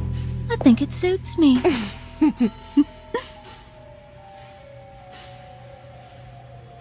You don't happen to know how to find the Prext Shipping Company, do you? Of course. Their office is just over there. Whoa, what happened? You just got lucky. A bientôt, Mademoiselle Emily. Hey, do you know where my uncle is? No, but I bet you're close.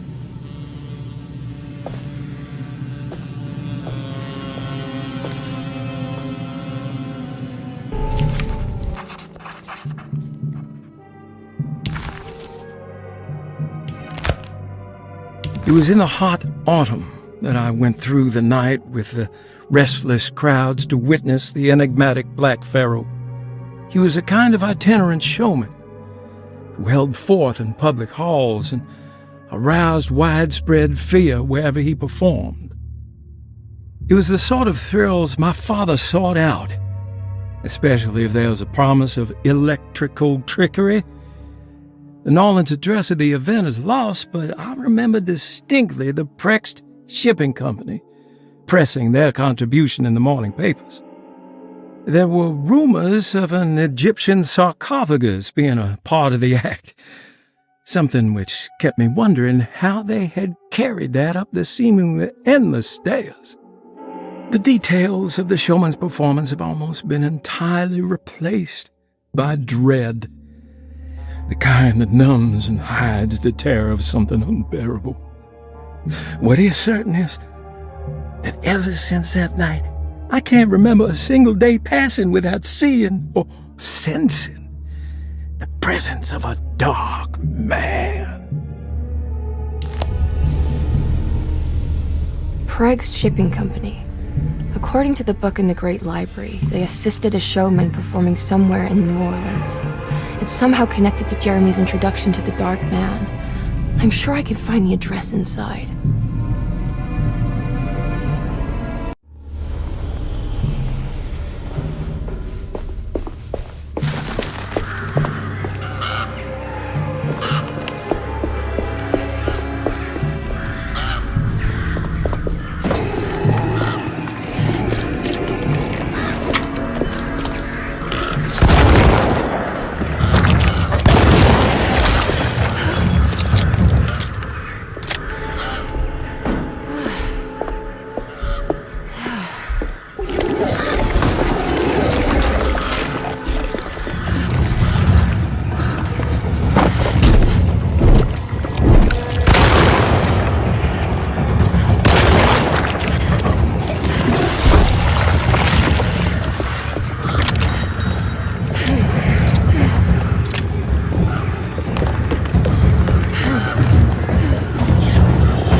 Maybe I can move all that junk out of the way with the crane.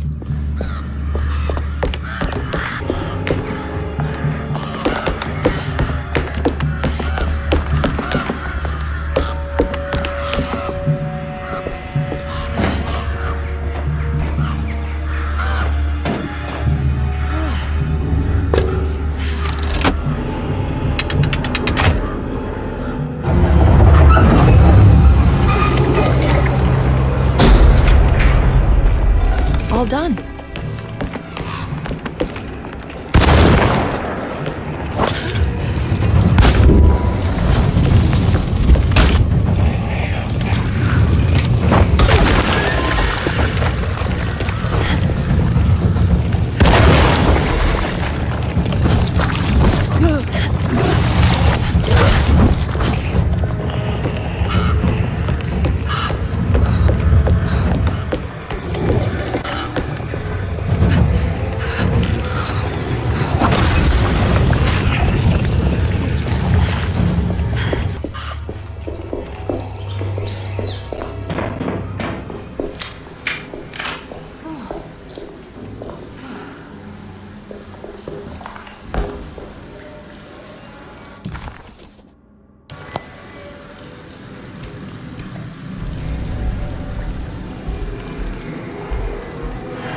All right. I made it inside the warehouse. Now let's find that address.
This is getting ridiculous. I mean, I'm not complaining.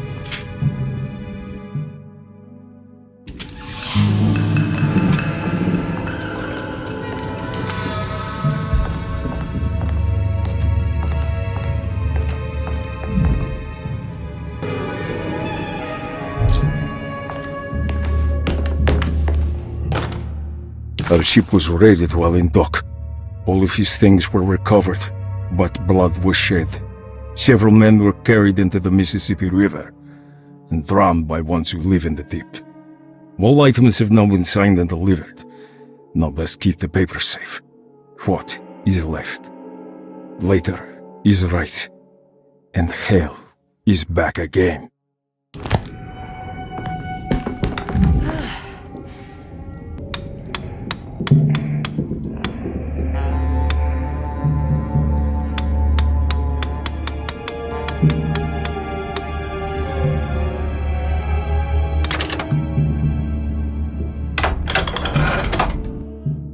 Cargo Manifesto, September 19th, 1892. Break Shipping Company delivered 4 steamer trunks, 1 Egyptian sarcophagus, and a large wooden crate belonging to the showman called the Black Pharaoh, performing at 18th Street.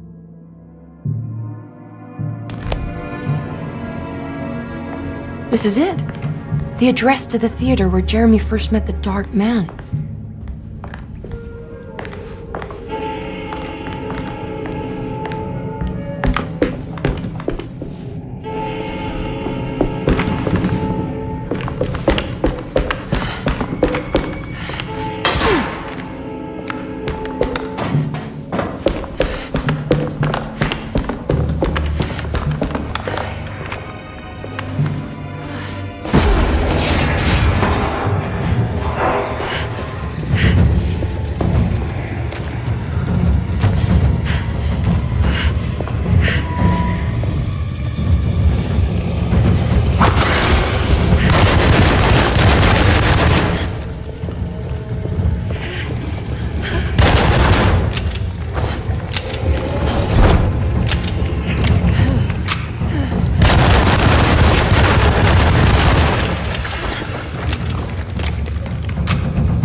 Looks like the fog cleared up.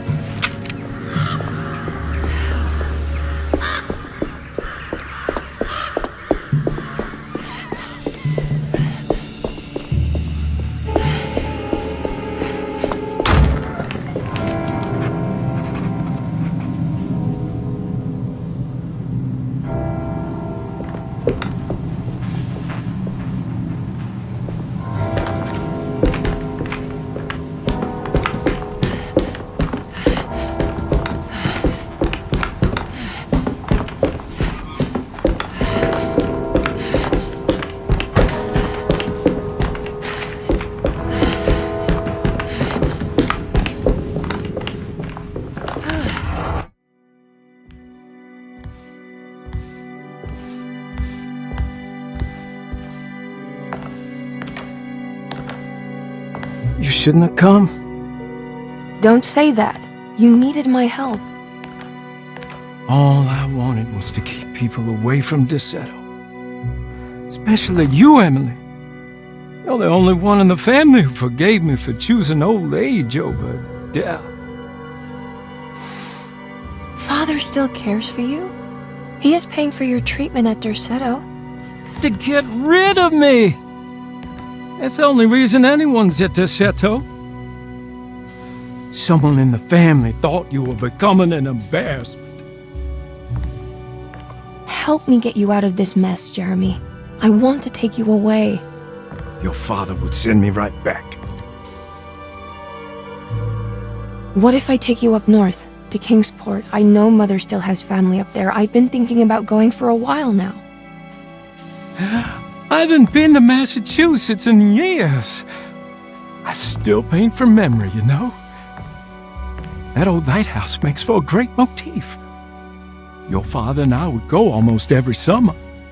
Then when our great-uncle died, we stopped going back. What is there to be done about the Dark Man? He's the one holding you back, right? You feel like you can't leave without paying your debt to him. The Dark Man has been with me since I was 12 years old. He was standing right on that stage right over there. For a brief moment, his gaze held mine. And that was it. I recognized him for what he was. The Hartwood curse embodied in flesh. I thought it was my turn. But I was only there to be mocked. Instead, his attention moved on to my father sitting next to me. I turned to him and saw his face. The whitest shade of pale I've ever seen. He bit off his tongue that night and suffocated. What can be done, Jeremy? Please. There's a way. 2 ways to be exact. One worse than the other. A written contract now buried inside his sunken temple. Don't you remember what it said? I don't want to. Try, Jeremy. What did the contract say? No, we can't. We can't let New Orleans suffer that blight. I have to make this sacrifice. What are you talking about? Is this the thing from the bayou? Juan said something.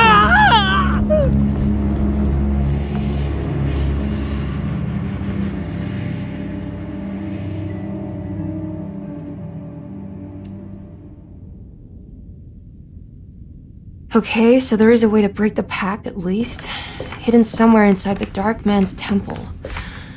I just need to find it, somehow.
Yeah.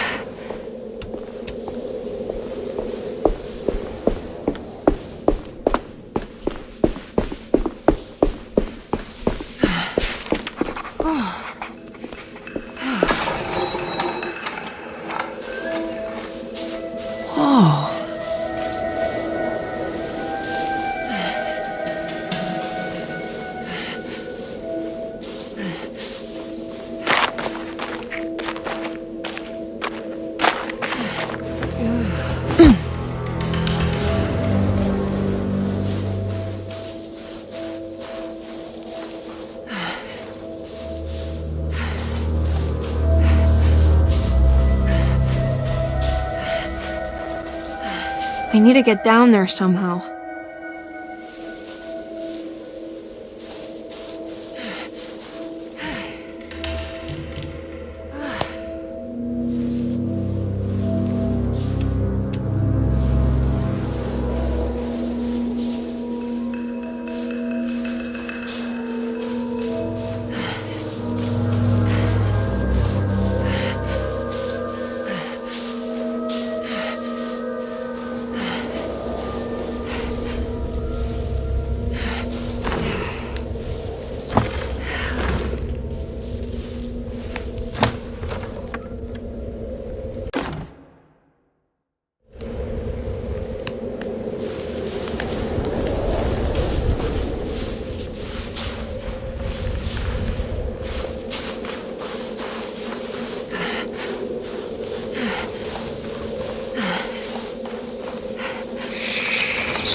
Okay, you can do this, Emily.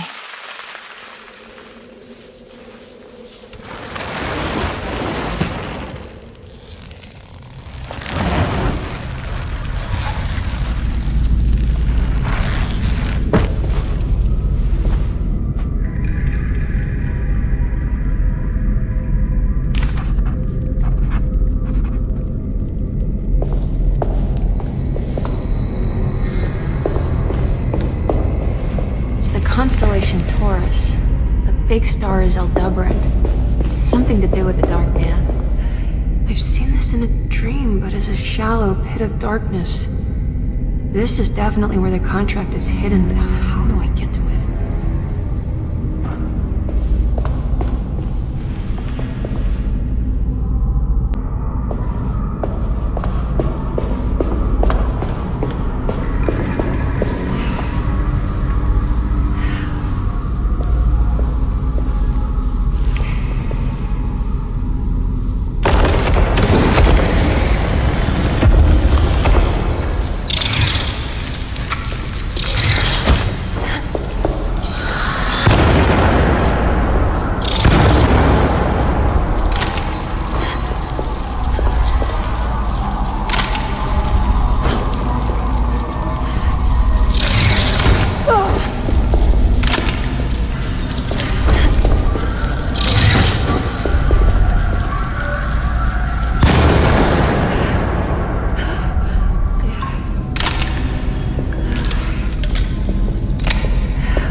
There's something missing.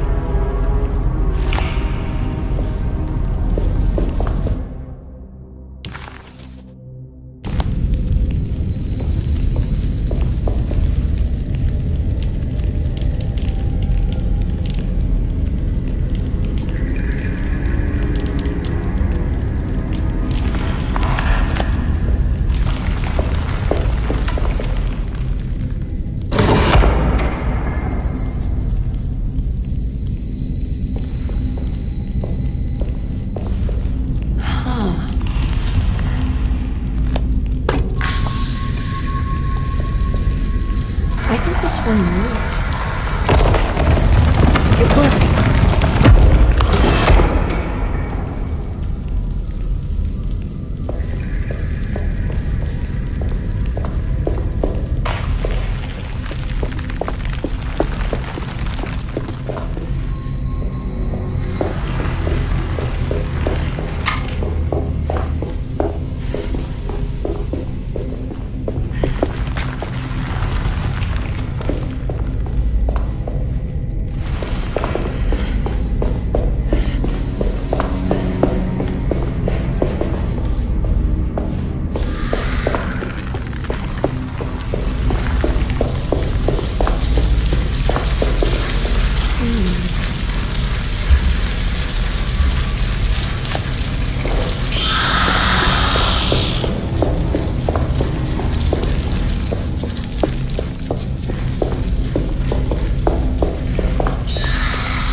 happening?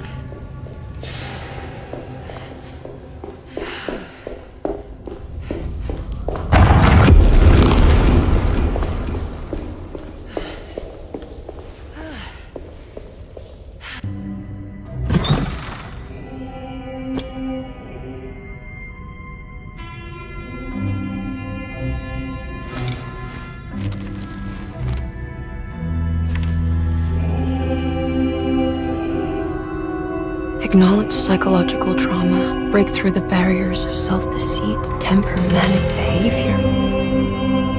Is this it? Is this the contract?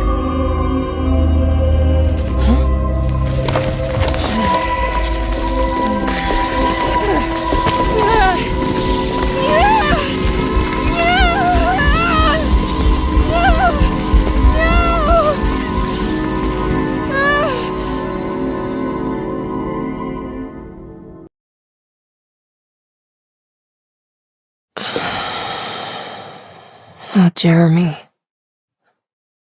How much pain and suffering you could have prevented. Emily? What are you doing? Detective, how is your investigation going? Well, I still have no clue where Jeremy is, but I think I know why he's hiding. This place is full of lunatics planning to perform some kind of ritual tonight. Well, that sounds ridiculous. Or rather would have just a day ago. It gets worse. I have reason to believe they killed anyone who didn't want to go along with the plan. Detective, have you encountered any monsters tonight? I just told you, I think they killed people. Beauregard, the author, Perosi, the singer, Mr. Waits, the clerk, Mr. Chance, the gardener, they're all missing. No, I mean, have you fired your gun tonight? Of course not. They wouldn't just kill outsiders like that. It would bring too much attention. But you should keep your eyes open. So you haven't seen anything strange? Been anywhere else? What are you trying to tell me, huh? You in some kind of danger?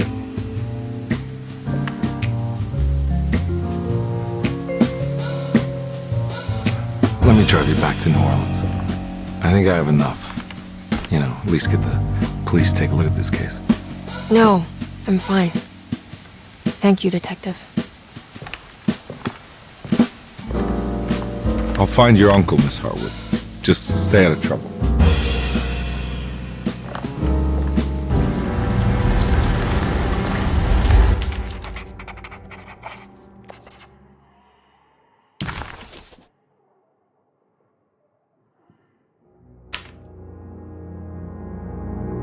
He must first acknowledge psychological trauma in order to proceed. The lying must stop, so we can break through the barriers of self-deceit. Finally, temper manic behavior. Medicine has failed me. Nothing can be done to dispel the Hartwood curse. Only the sacrificial dagger may release the despair from Jacob's eye. Yet, doing so would be the doom of Derceto. Let this curse of mine be a weapon for once. I accept your demands. Oh, crawling chaos. Build your prison around this godforsaken hospital. When evil has been starved, I will stay buried forever.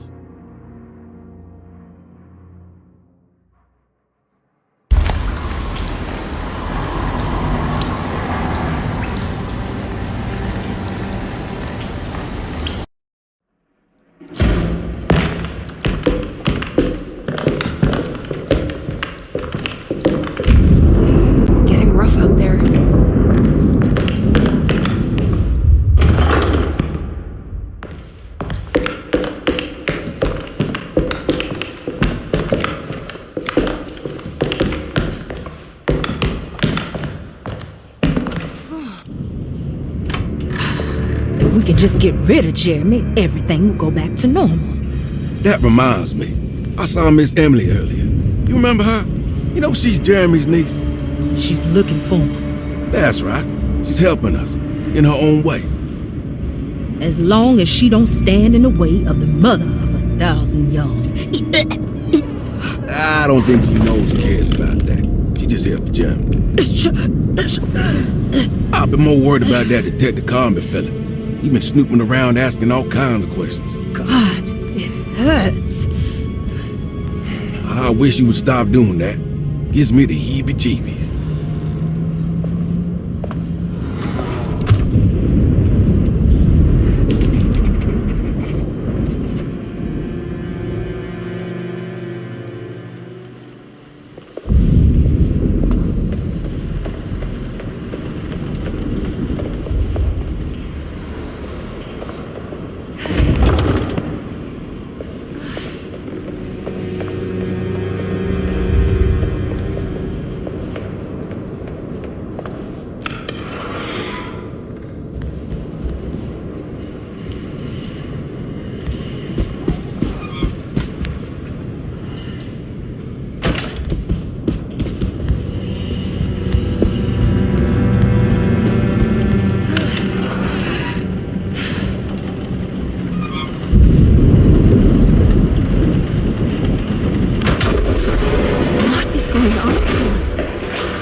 Blocked.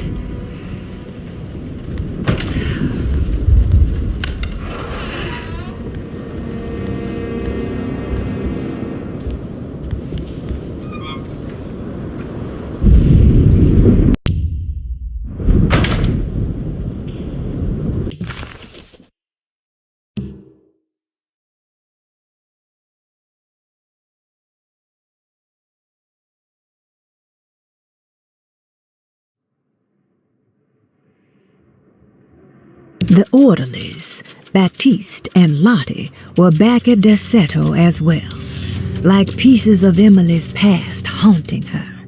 She couldn't figure out if they were on her side or not, and what was Lottie suffering from?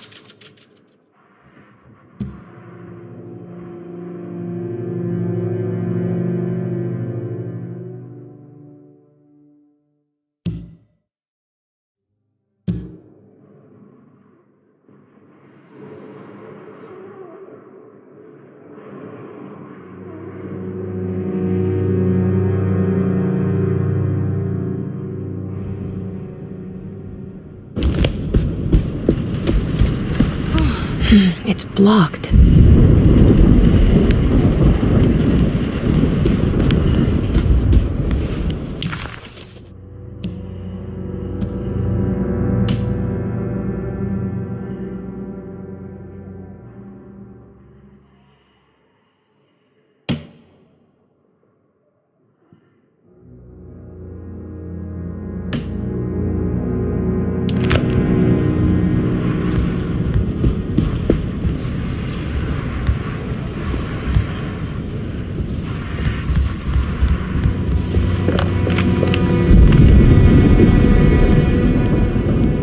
I don't want to run into the orderlies right now.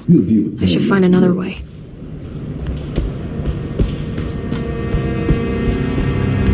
I think Dr. Gray is in there. Maybe I can go snoop around his office then.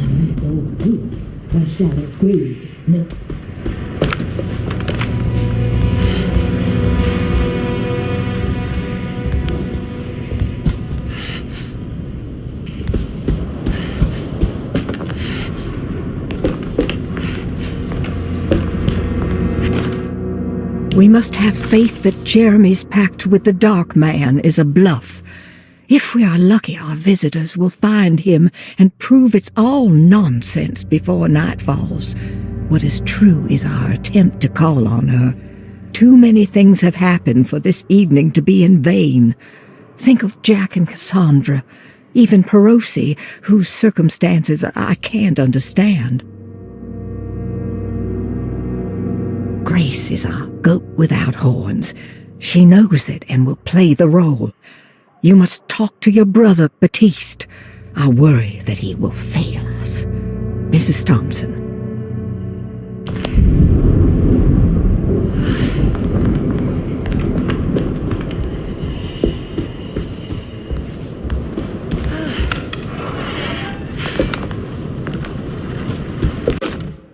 Lunacy and the Astarte Artist Colony, a monograph by Yael Klein. In early 1909, the old Derceto plantation outside of New Orleans was turned into an artist's colony. 3 famous European artists rented the house and the surrounding land from the owner, the Ledoux family. The colony was chiefly run by Sebastian Cortez, who was playfully dubbed the captain by his collaborators, William Arges and Heinrich Kassel. The colony existed for 6 years, until one day all 12 members disappeared without a trace. It is widely believed that their disappearance is connected to the disastrous hurricane that passed through on September 29, 1915, but nothing truly supports this claim. What is known is their frequent participation in New Orleans nightlife, their love for hosting parties, and their elaborate contributions to the Mardi Gras parades as the Pirates of Pontchartrain. Accounts of their lifestyle can be found in almost every gossip column. It can effectively be summed up as carefree and bohemian. In late June 1909, the name Astarte first appeared in the newspapers. Cortez said the name came to him as he was painting. There is never any claim to knowing about the ancient Phoenician fertility goddess with the same name before this time. His fellow colonist Heinrich Kassel did know, because he later produced sculptures that show clear references to ancient idols of the goddess. It's impossible to know for sure how this name suddenly made an appearance, but it is interesting because of Derceto's history. Even the name Derceto is the Greek name of a Syrian fertility goddess. In the case of naming the plantation, Derceto was certainly not an accident. We know that Elijah Pickford intended to build a temple for his cult, for he had distributed pamphlets 2 years prior to the purchase of the land, advertising his intentions. His followers were estimated to be almost 100 men and women, mostly sailors, Maroons, and Cajuns, when the plantation was built. To outsiders, Derceto registered as an ordinary slave plantation, which enabled Pickford and his flock to remain hidden for decades. The official story is that the cult lasted until 1862, when the Union Army came and burned down the plantation and scattered all who lived there. Following the Civil War, new people started to congregate in the ruins of Derceto to invent a new fertility goddess, the Shub Niggurath. As much as Derceto is a particular name to have heard of, it's not entirely uncommon among the learned. Astarte is equally known and could have been subconsciously chosen by well-read artists. Shub Niggurath is, on the other hand, very uncommon. Almost impossible that anyone in Louisiana would have heard that name. The name is referenced only in rare books like Unausprechlichen Kulten and the Necronomicon, and is believed to be a bastardization of Arabic words meaning pertaining to the dark young. The few paragraphs printed on the goddess are so upsetting that no one in their right mind would want to build a religion resting on such qualities. The Shub Niggurath cult was hard to get rid of, but it is believed that despite the police jailing and killing several cultists over the years, the main culprit in the cult's demise is the cult itself, which seems to line up with every instance of cult activity on Derceto's grounds. When Captain J.W. Norton of the Union Army arrived, he described the people at Derceto as malnourished and maniacal. As much as the army tried to save them, they fought back with fervor, as if nothing was going to stop them from slowly destroying themselves. While the disappearance of the Astarte artist colony remains a mystery, the recurring motif seems to suggest that their fate involved lunacy and a hunger for self-sacrifice to that fertility goddess with 1,000 names.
Mrs. Thompson, I understand the last week has been busy.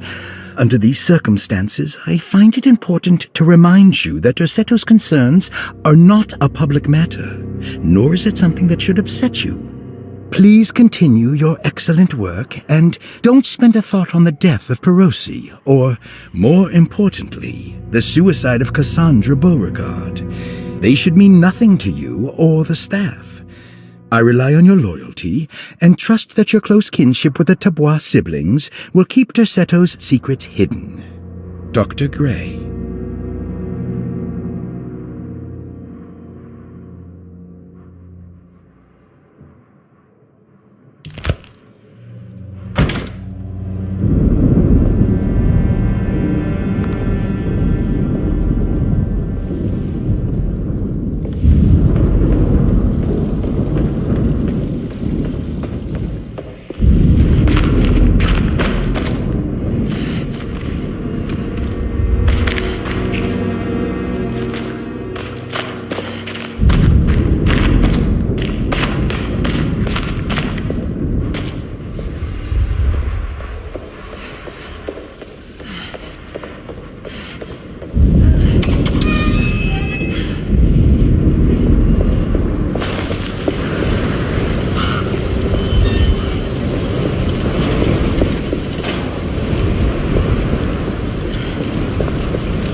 Mr. Waits must have had a spare key to Dr. Gray's office, but where?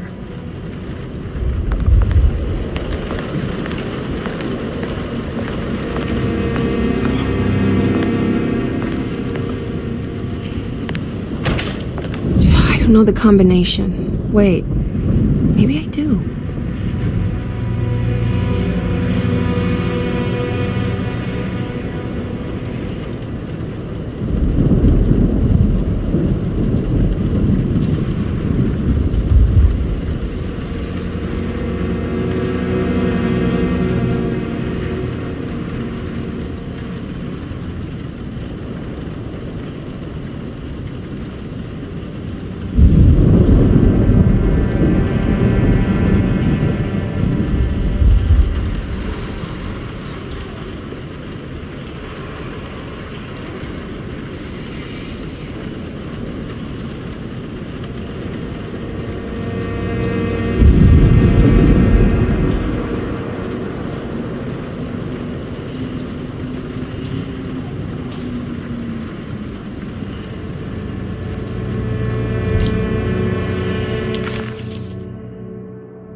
need the key.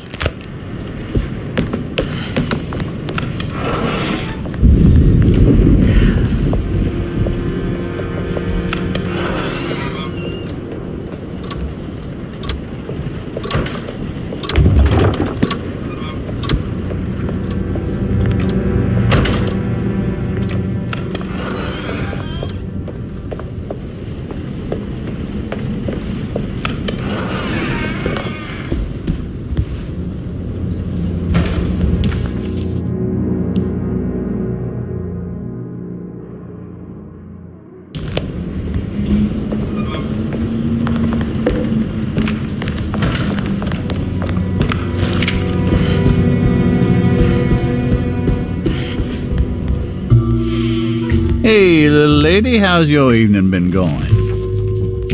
Ups and downs, I suppose. I hear that. We all live in the life of an elevator operator. Are you alright, sweetie? Do you want to see my mask, miss? I'm making it for St. John's.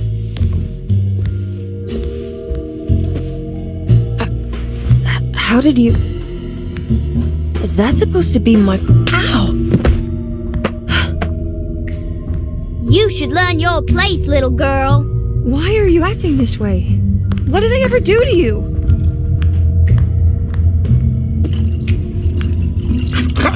Grace! Grace!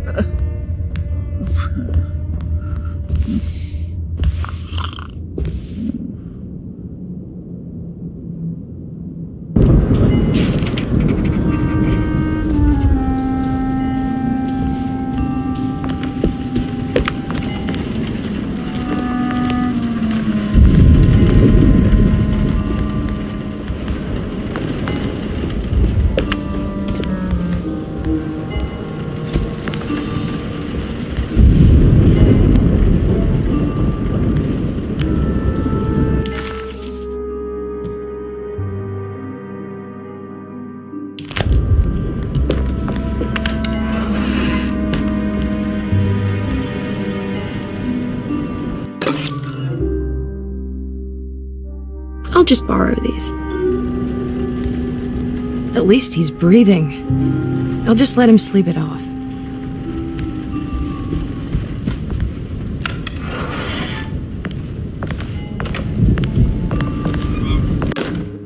Jeremy knew that the only one who could help him now was the guest in room number 3. The room seemed to have been empty for so long. But that wasn't allowed to be true.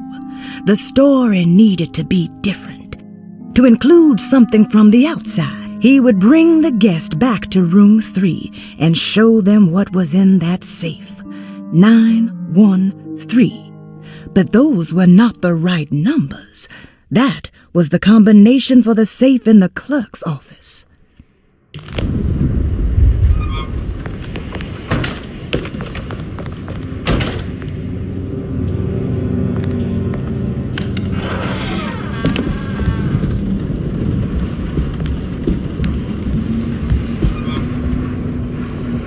There's something missing.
The last guest in the empty room suffered from severe maladaptation.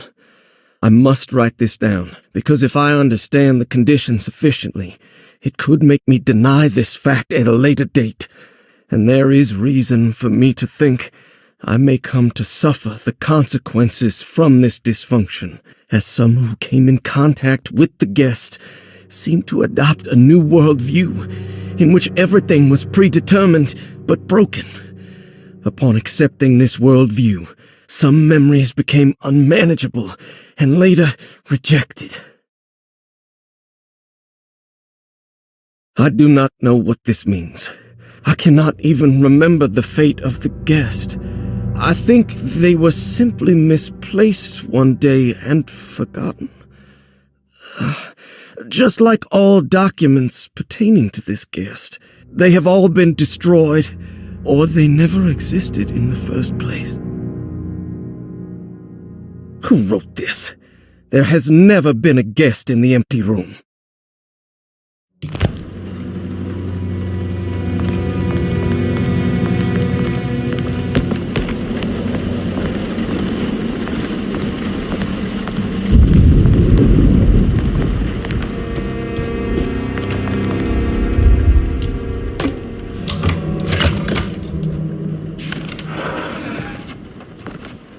Here we are, Dr. Gray's office.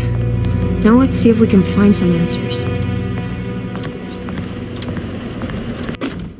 I have finished tidying up Miss Beauregard's belongings.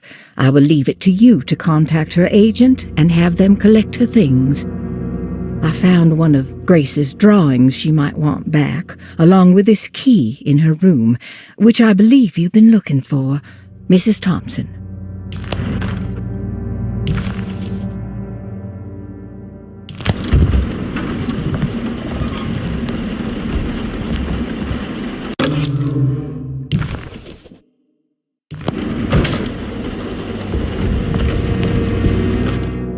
Dearest Dr. Manzetti, I find myself in a losing battle with my patient.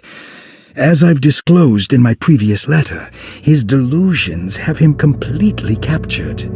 It's bad enough that he is torturing himself with paranoia, but his madness turns out to be quite persuasive to others, effectively laying the ground for mass delusion. I am writing to you in hope that you can give me some guidance. Beyond my ambition to avoid devastating surgery on my patient, I have grown worried about my own defenses. The words of my patient are deranged, yet they often resonate with something primitive within me. I have tried photographing his brain with X-rays. It was surprisingly difficult to get good results. Dark blotches on the plates kept obscuring all details. My patient looked at the bad plates and cried out in terror, telling me the dark areas was the shadow of the worm, eating him from inside. I could not see anything out of the ordinary. I hope this is a sign that my mind is not as receptive to the madness as I had feared. After further inquiry, my patient described the shadows inside his mind as some kind of chthonic monstrosity that wants to undermine his sanctuary. This is clearly a reference to a place he calls Teroea, a sort of library or convent that works as a psychological haven. With this imaginary haven threatened by this Chthonian, he has now constructed another, less pleasant hiding spot. Lately, he has been bringing up a metaphor of a steamboat that has run aground, that he feels like he needs to start the engines and reverse, but he is afraid that the hole in the hull would cause the whole ship to sink. I've been watching him turn this metaphor into reality for the last week. He knows it's made up, but he is doubling down, trying to make it a real memory. I feel certain that this is my chance to break through the barriers of his self-deceit.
Emily felt lost as she entered the office of Dr. Gray, much like she had the last time she was here. She began to question what she was hoping to find. She was simply going on a hunch that Dr. Gray was somehow tied up in this contract with the Dark Man. Emily couldn't even begin to imagine what kind of evidence she would need, besides a clear confession, of course. But she doubted she would ever find something like that. She was grasping at straws. The steps on the contract were so confusing to her that she was just hoping to get some small indication on where to go next.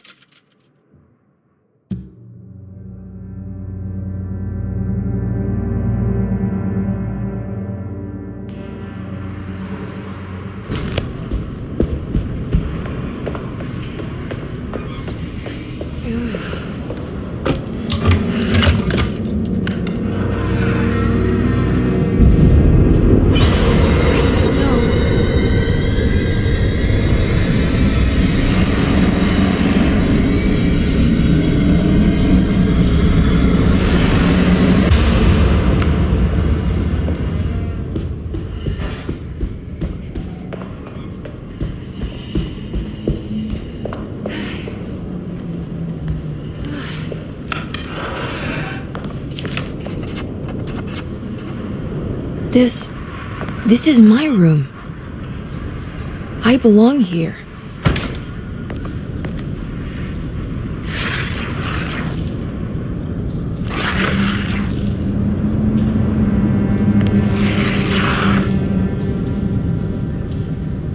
I know that number. Where's that from? I did this. I wrote that.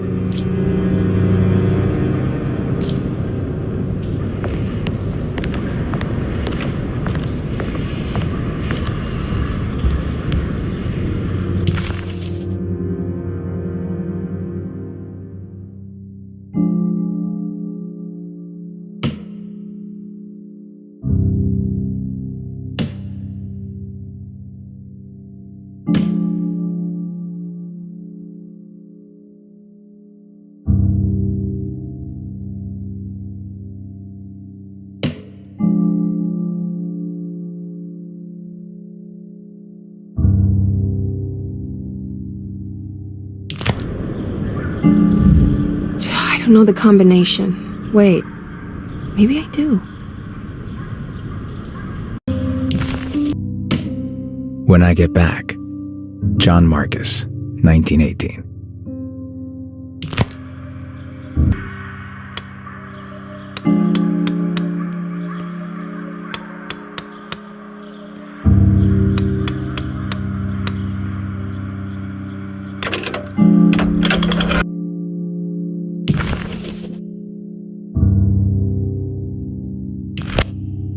Darling, I finally found that photograph from my time in France during the war. I don't expect this to be your fiancé, but it did make me think of him. What an incredible man he must have been. You were lucky in a way. He could have been a nobody and died falling into the Mississippi. Instead, he volunteered to travel across the world to fight for people in despair, dying with honor like Achilles at Troy. I am jealous of you. Or maybe him. It's all incredibly romantic. That's what I wanted to say. Please feel free to use my camera if you want to. It might cheer you up. It might bring him closer to you. Even if just in memory. Ruth. How long have I been here?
The empty room wasn't meant for patients, but many came and went anyway.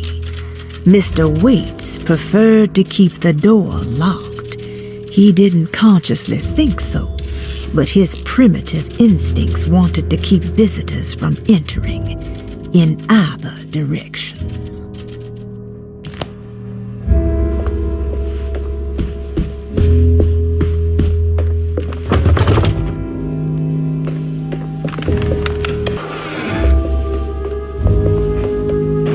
What is going on here?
Radiography, patient Jeremy Hartwood, date June 14, 1930. Plates. Jeremy's skull proved difficult to capture properly. Partial radiographs worked best. A complete picture of the brain can be assembled by piecing 3 plates together. Observations. Even when looking at an assembled version, a shadow covers significant parts of Jeremy's brain. Possible tumor, but more likely that the equipment is failing. Jeremy reacted strongly to the pictures and claimed to see a giant clay worm eating and displacing his memories. Notes. While this exercise has left me nowhere closer to an answer, I feel confident that a Burkhardt lobotomy should sever all necessary parts.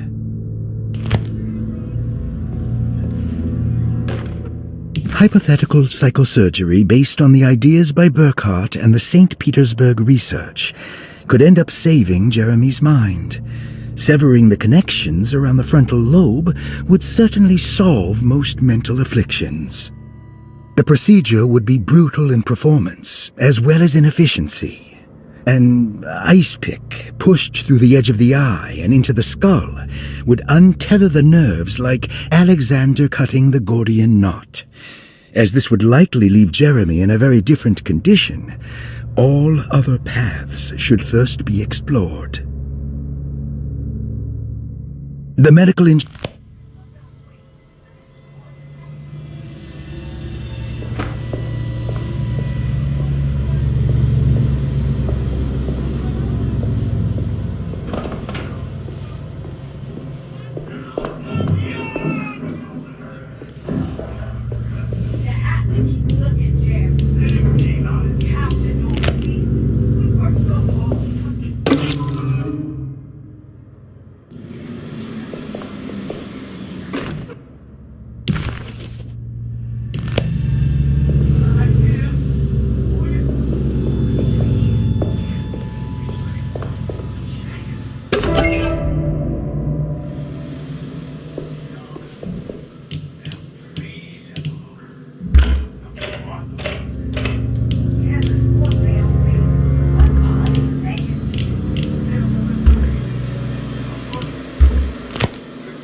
What's this?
Oh, that's better.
guess I never got a chance to look around this place.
Somehow. Hello? Is anyone there? Jeremy, where are you? I'm stuck in the mud and the bayou is taking me. Jeremy? Can you hear me? The motor is dead. I can't do anything more. Hang on, Jeremy. I'll get the boat running. I'll get you out of here.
I'm out of bullets.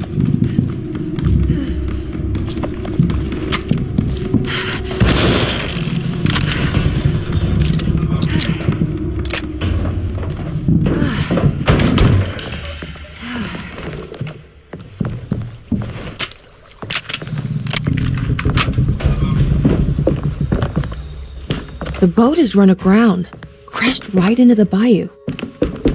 If I get the motor running, I could try backing into the river.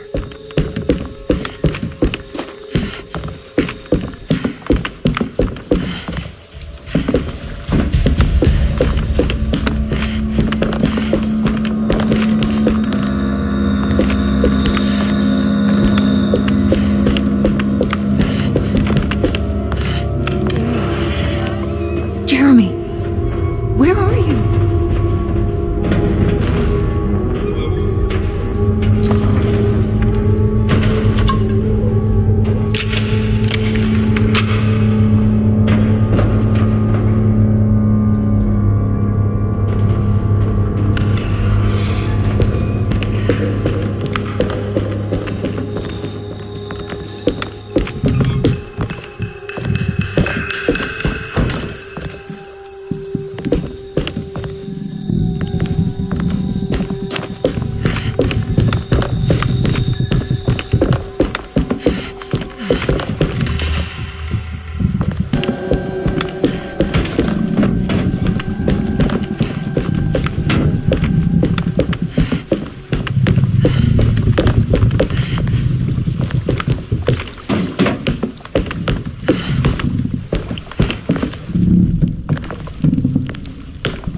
Yeah.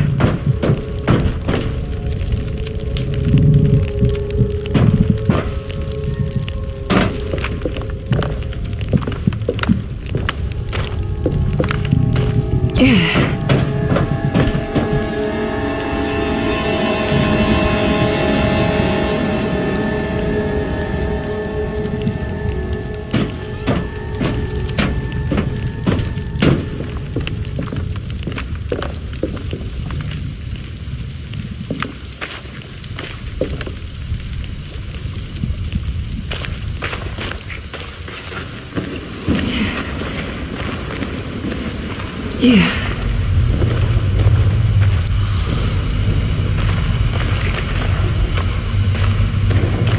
I think it just needs fuel to run.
any bullets.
I'll try. Jeremy? Are you ready to tell me what happened to you? What's happening? I put a rope around my neck, and then I strangled all life from my body. Uncle! Are you under the impression that you died? Yes. No. I was supposed to die. What does that mean to you? That you were supposed to die? I'm the catalyst. I had to die to make the story happen. What story? What do you 30 years ago, Frederic needed me to die. Jeremy! You're not making any sense. Come back. Find your focus. Uncle? I cheated everyone. I didn't play my part. I escaped my doom. Destiny. Again, find your focus. Jeremy! Now everything is wrong. Nothing is in place. Hey, listen to me. We're gonna drown. Calm down, Miss Hartwood. You're not in any danger. But Jeremy, he was here, wasn't he? Miss Hartwood, I am beginning to suspect your family curse is catching up with you. Have you ever talked to a doctor about your condition? No, I was just confused. I thought I saw him for a moment. I'm fine. I'll let you be. Miss, I want you to know I'm here to help, if you need me.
Brother, I need you to trust me.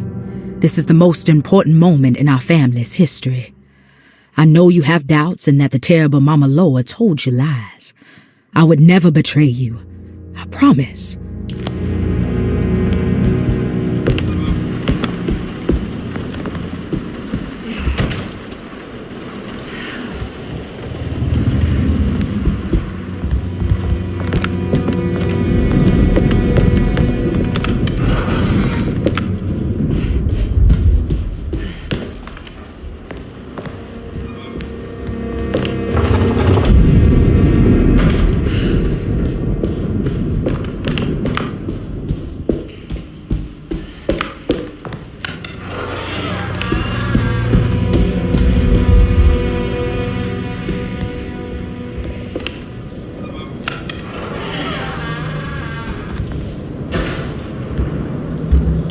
There's something missing.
Ruth, are you there? No, of course not. Castle built the zoetrope as an exercise in animation. He is very interested in moving pictures and has even ordered an aeroscope camera for the colony. I'm looking forward to seeing what kind of phantasmagoria he will produce. For now, his zoetrope entertains me greatly. It's not the little man passing his head, while quite humorous. It's the spell of that flickering light as it rotates. I swear it takes me back to my childhood in a most profound way.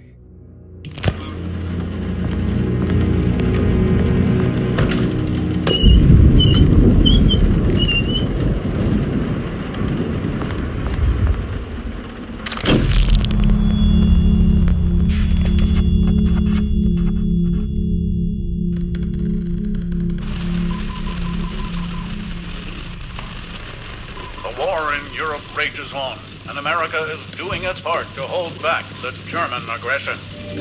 Ships from Boston and New Orleans arrived yesterday to bolster our gallant forces in France.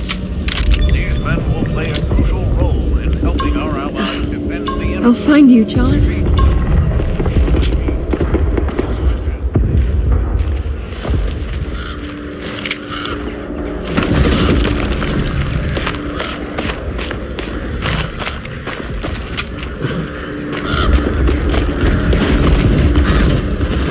What was that?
John!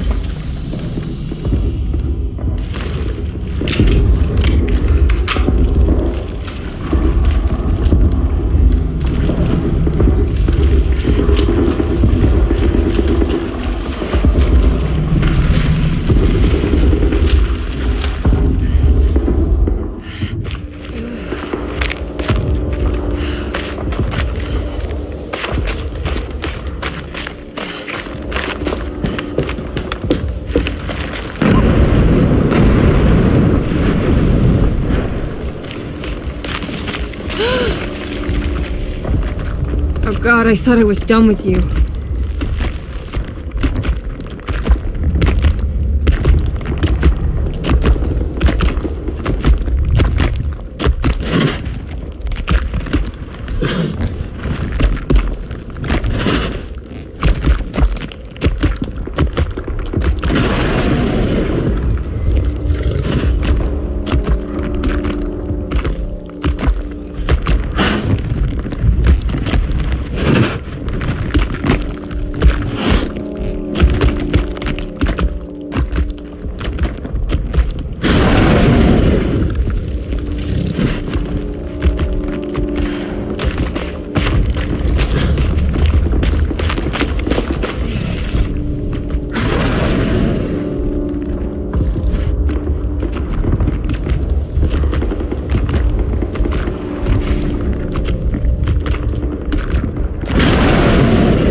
don't have any bullets left.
Today, the American Expeditionary Forces face considerable losses in France.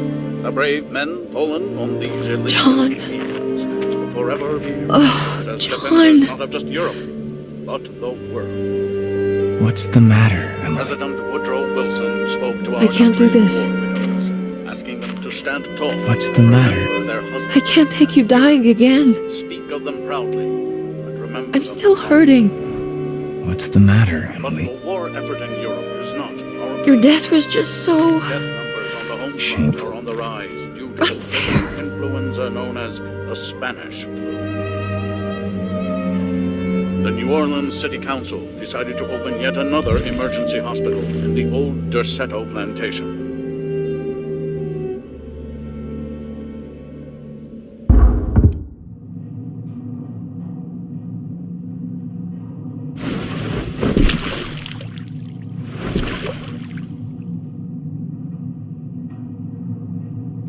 Where is this? Where am I?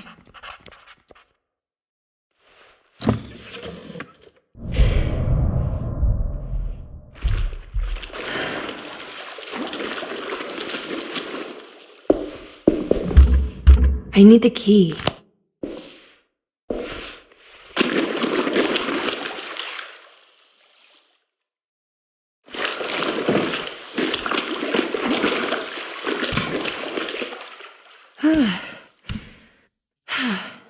Oh, come on.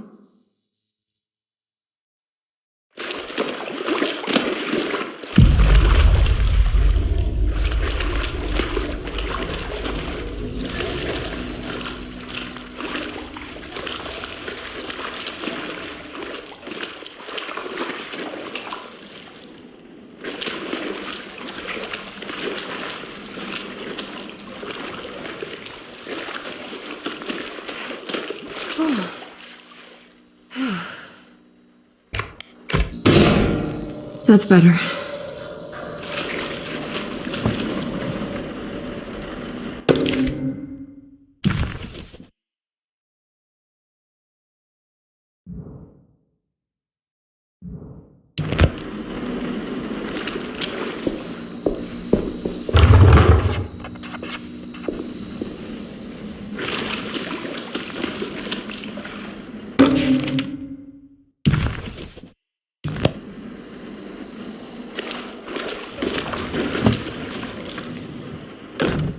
Closing the Refuge, June 17, 1919. It is with a heavy heart that I must declare the Derceto Refuge to be harmful beyond saving. As an emergency hospital, we have over the last 2 years treated hundreds of patients suffering the so-called Spanish flu. Unfortunately, our mortality numbers are unforgivable. While the influenza in itself was often successfully treated, many died of fungal infections and sudden acts of violent madness. In order to dismantle the refuge safely, building engineers will survey what parts of the house are especially contaminated by the peculiar rot discovered by Jean-Baptiste Amboise. The rot is believed to be the main perpetrator in spreading the deadly fungal infection, but also the cause of the incurable madness. The most afflicted rooms will then be sealed permanently to create a cordon sanitaire. As the dead seem to exacerbate the spreading of the fungal infection, all bodies that can't be cremated by tomorrow will be forever entombed inside Derceto's sealed section. The refuge was never meant to be permanent, and as the influenza epidemic seems to be in decline, it stands to reason that we shut the facility altogether. Many brave volunteers have helped for very little pay to treat those in need for almost 2 years, and we are forever in their debt. All surviving patients will be transferred to other medical facilities around New Orleans as soon as possible. At the end of the summer, we should be able to leave Derceto to recover. Dr. Isaac Herbert.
back.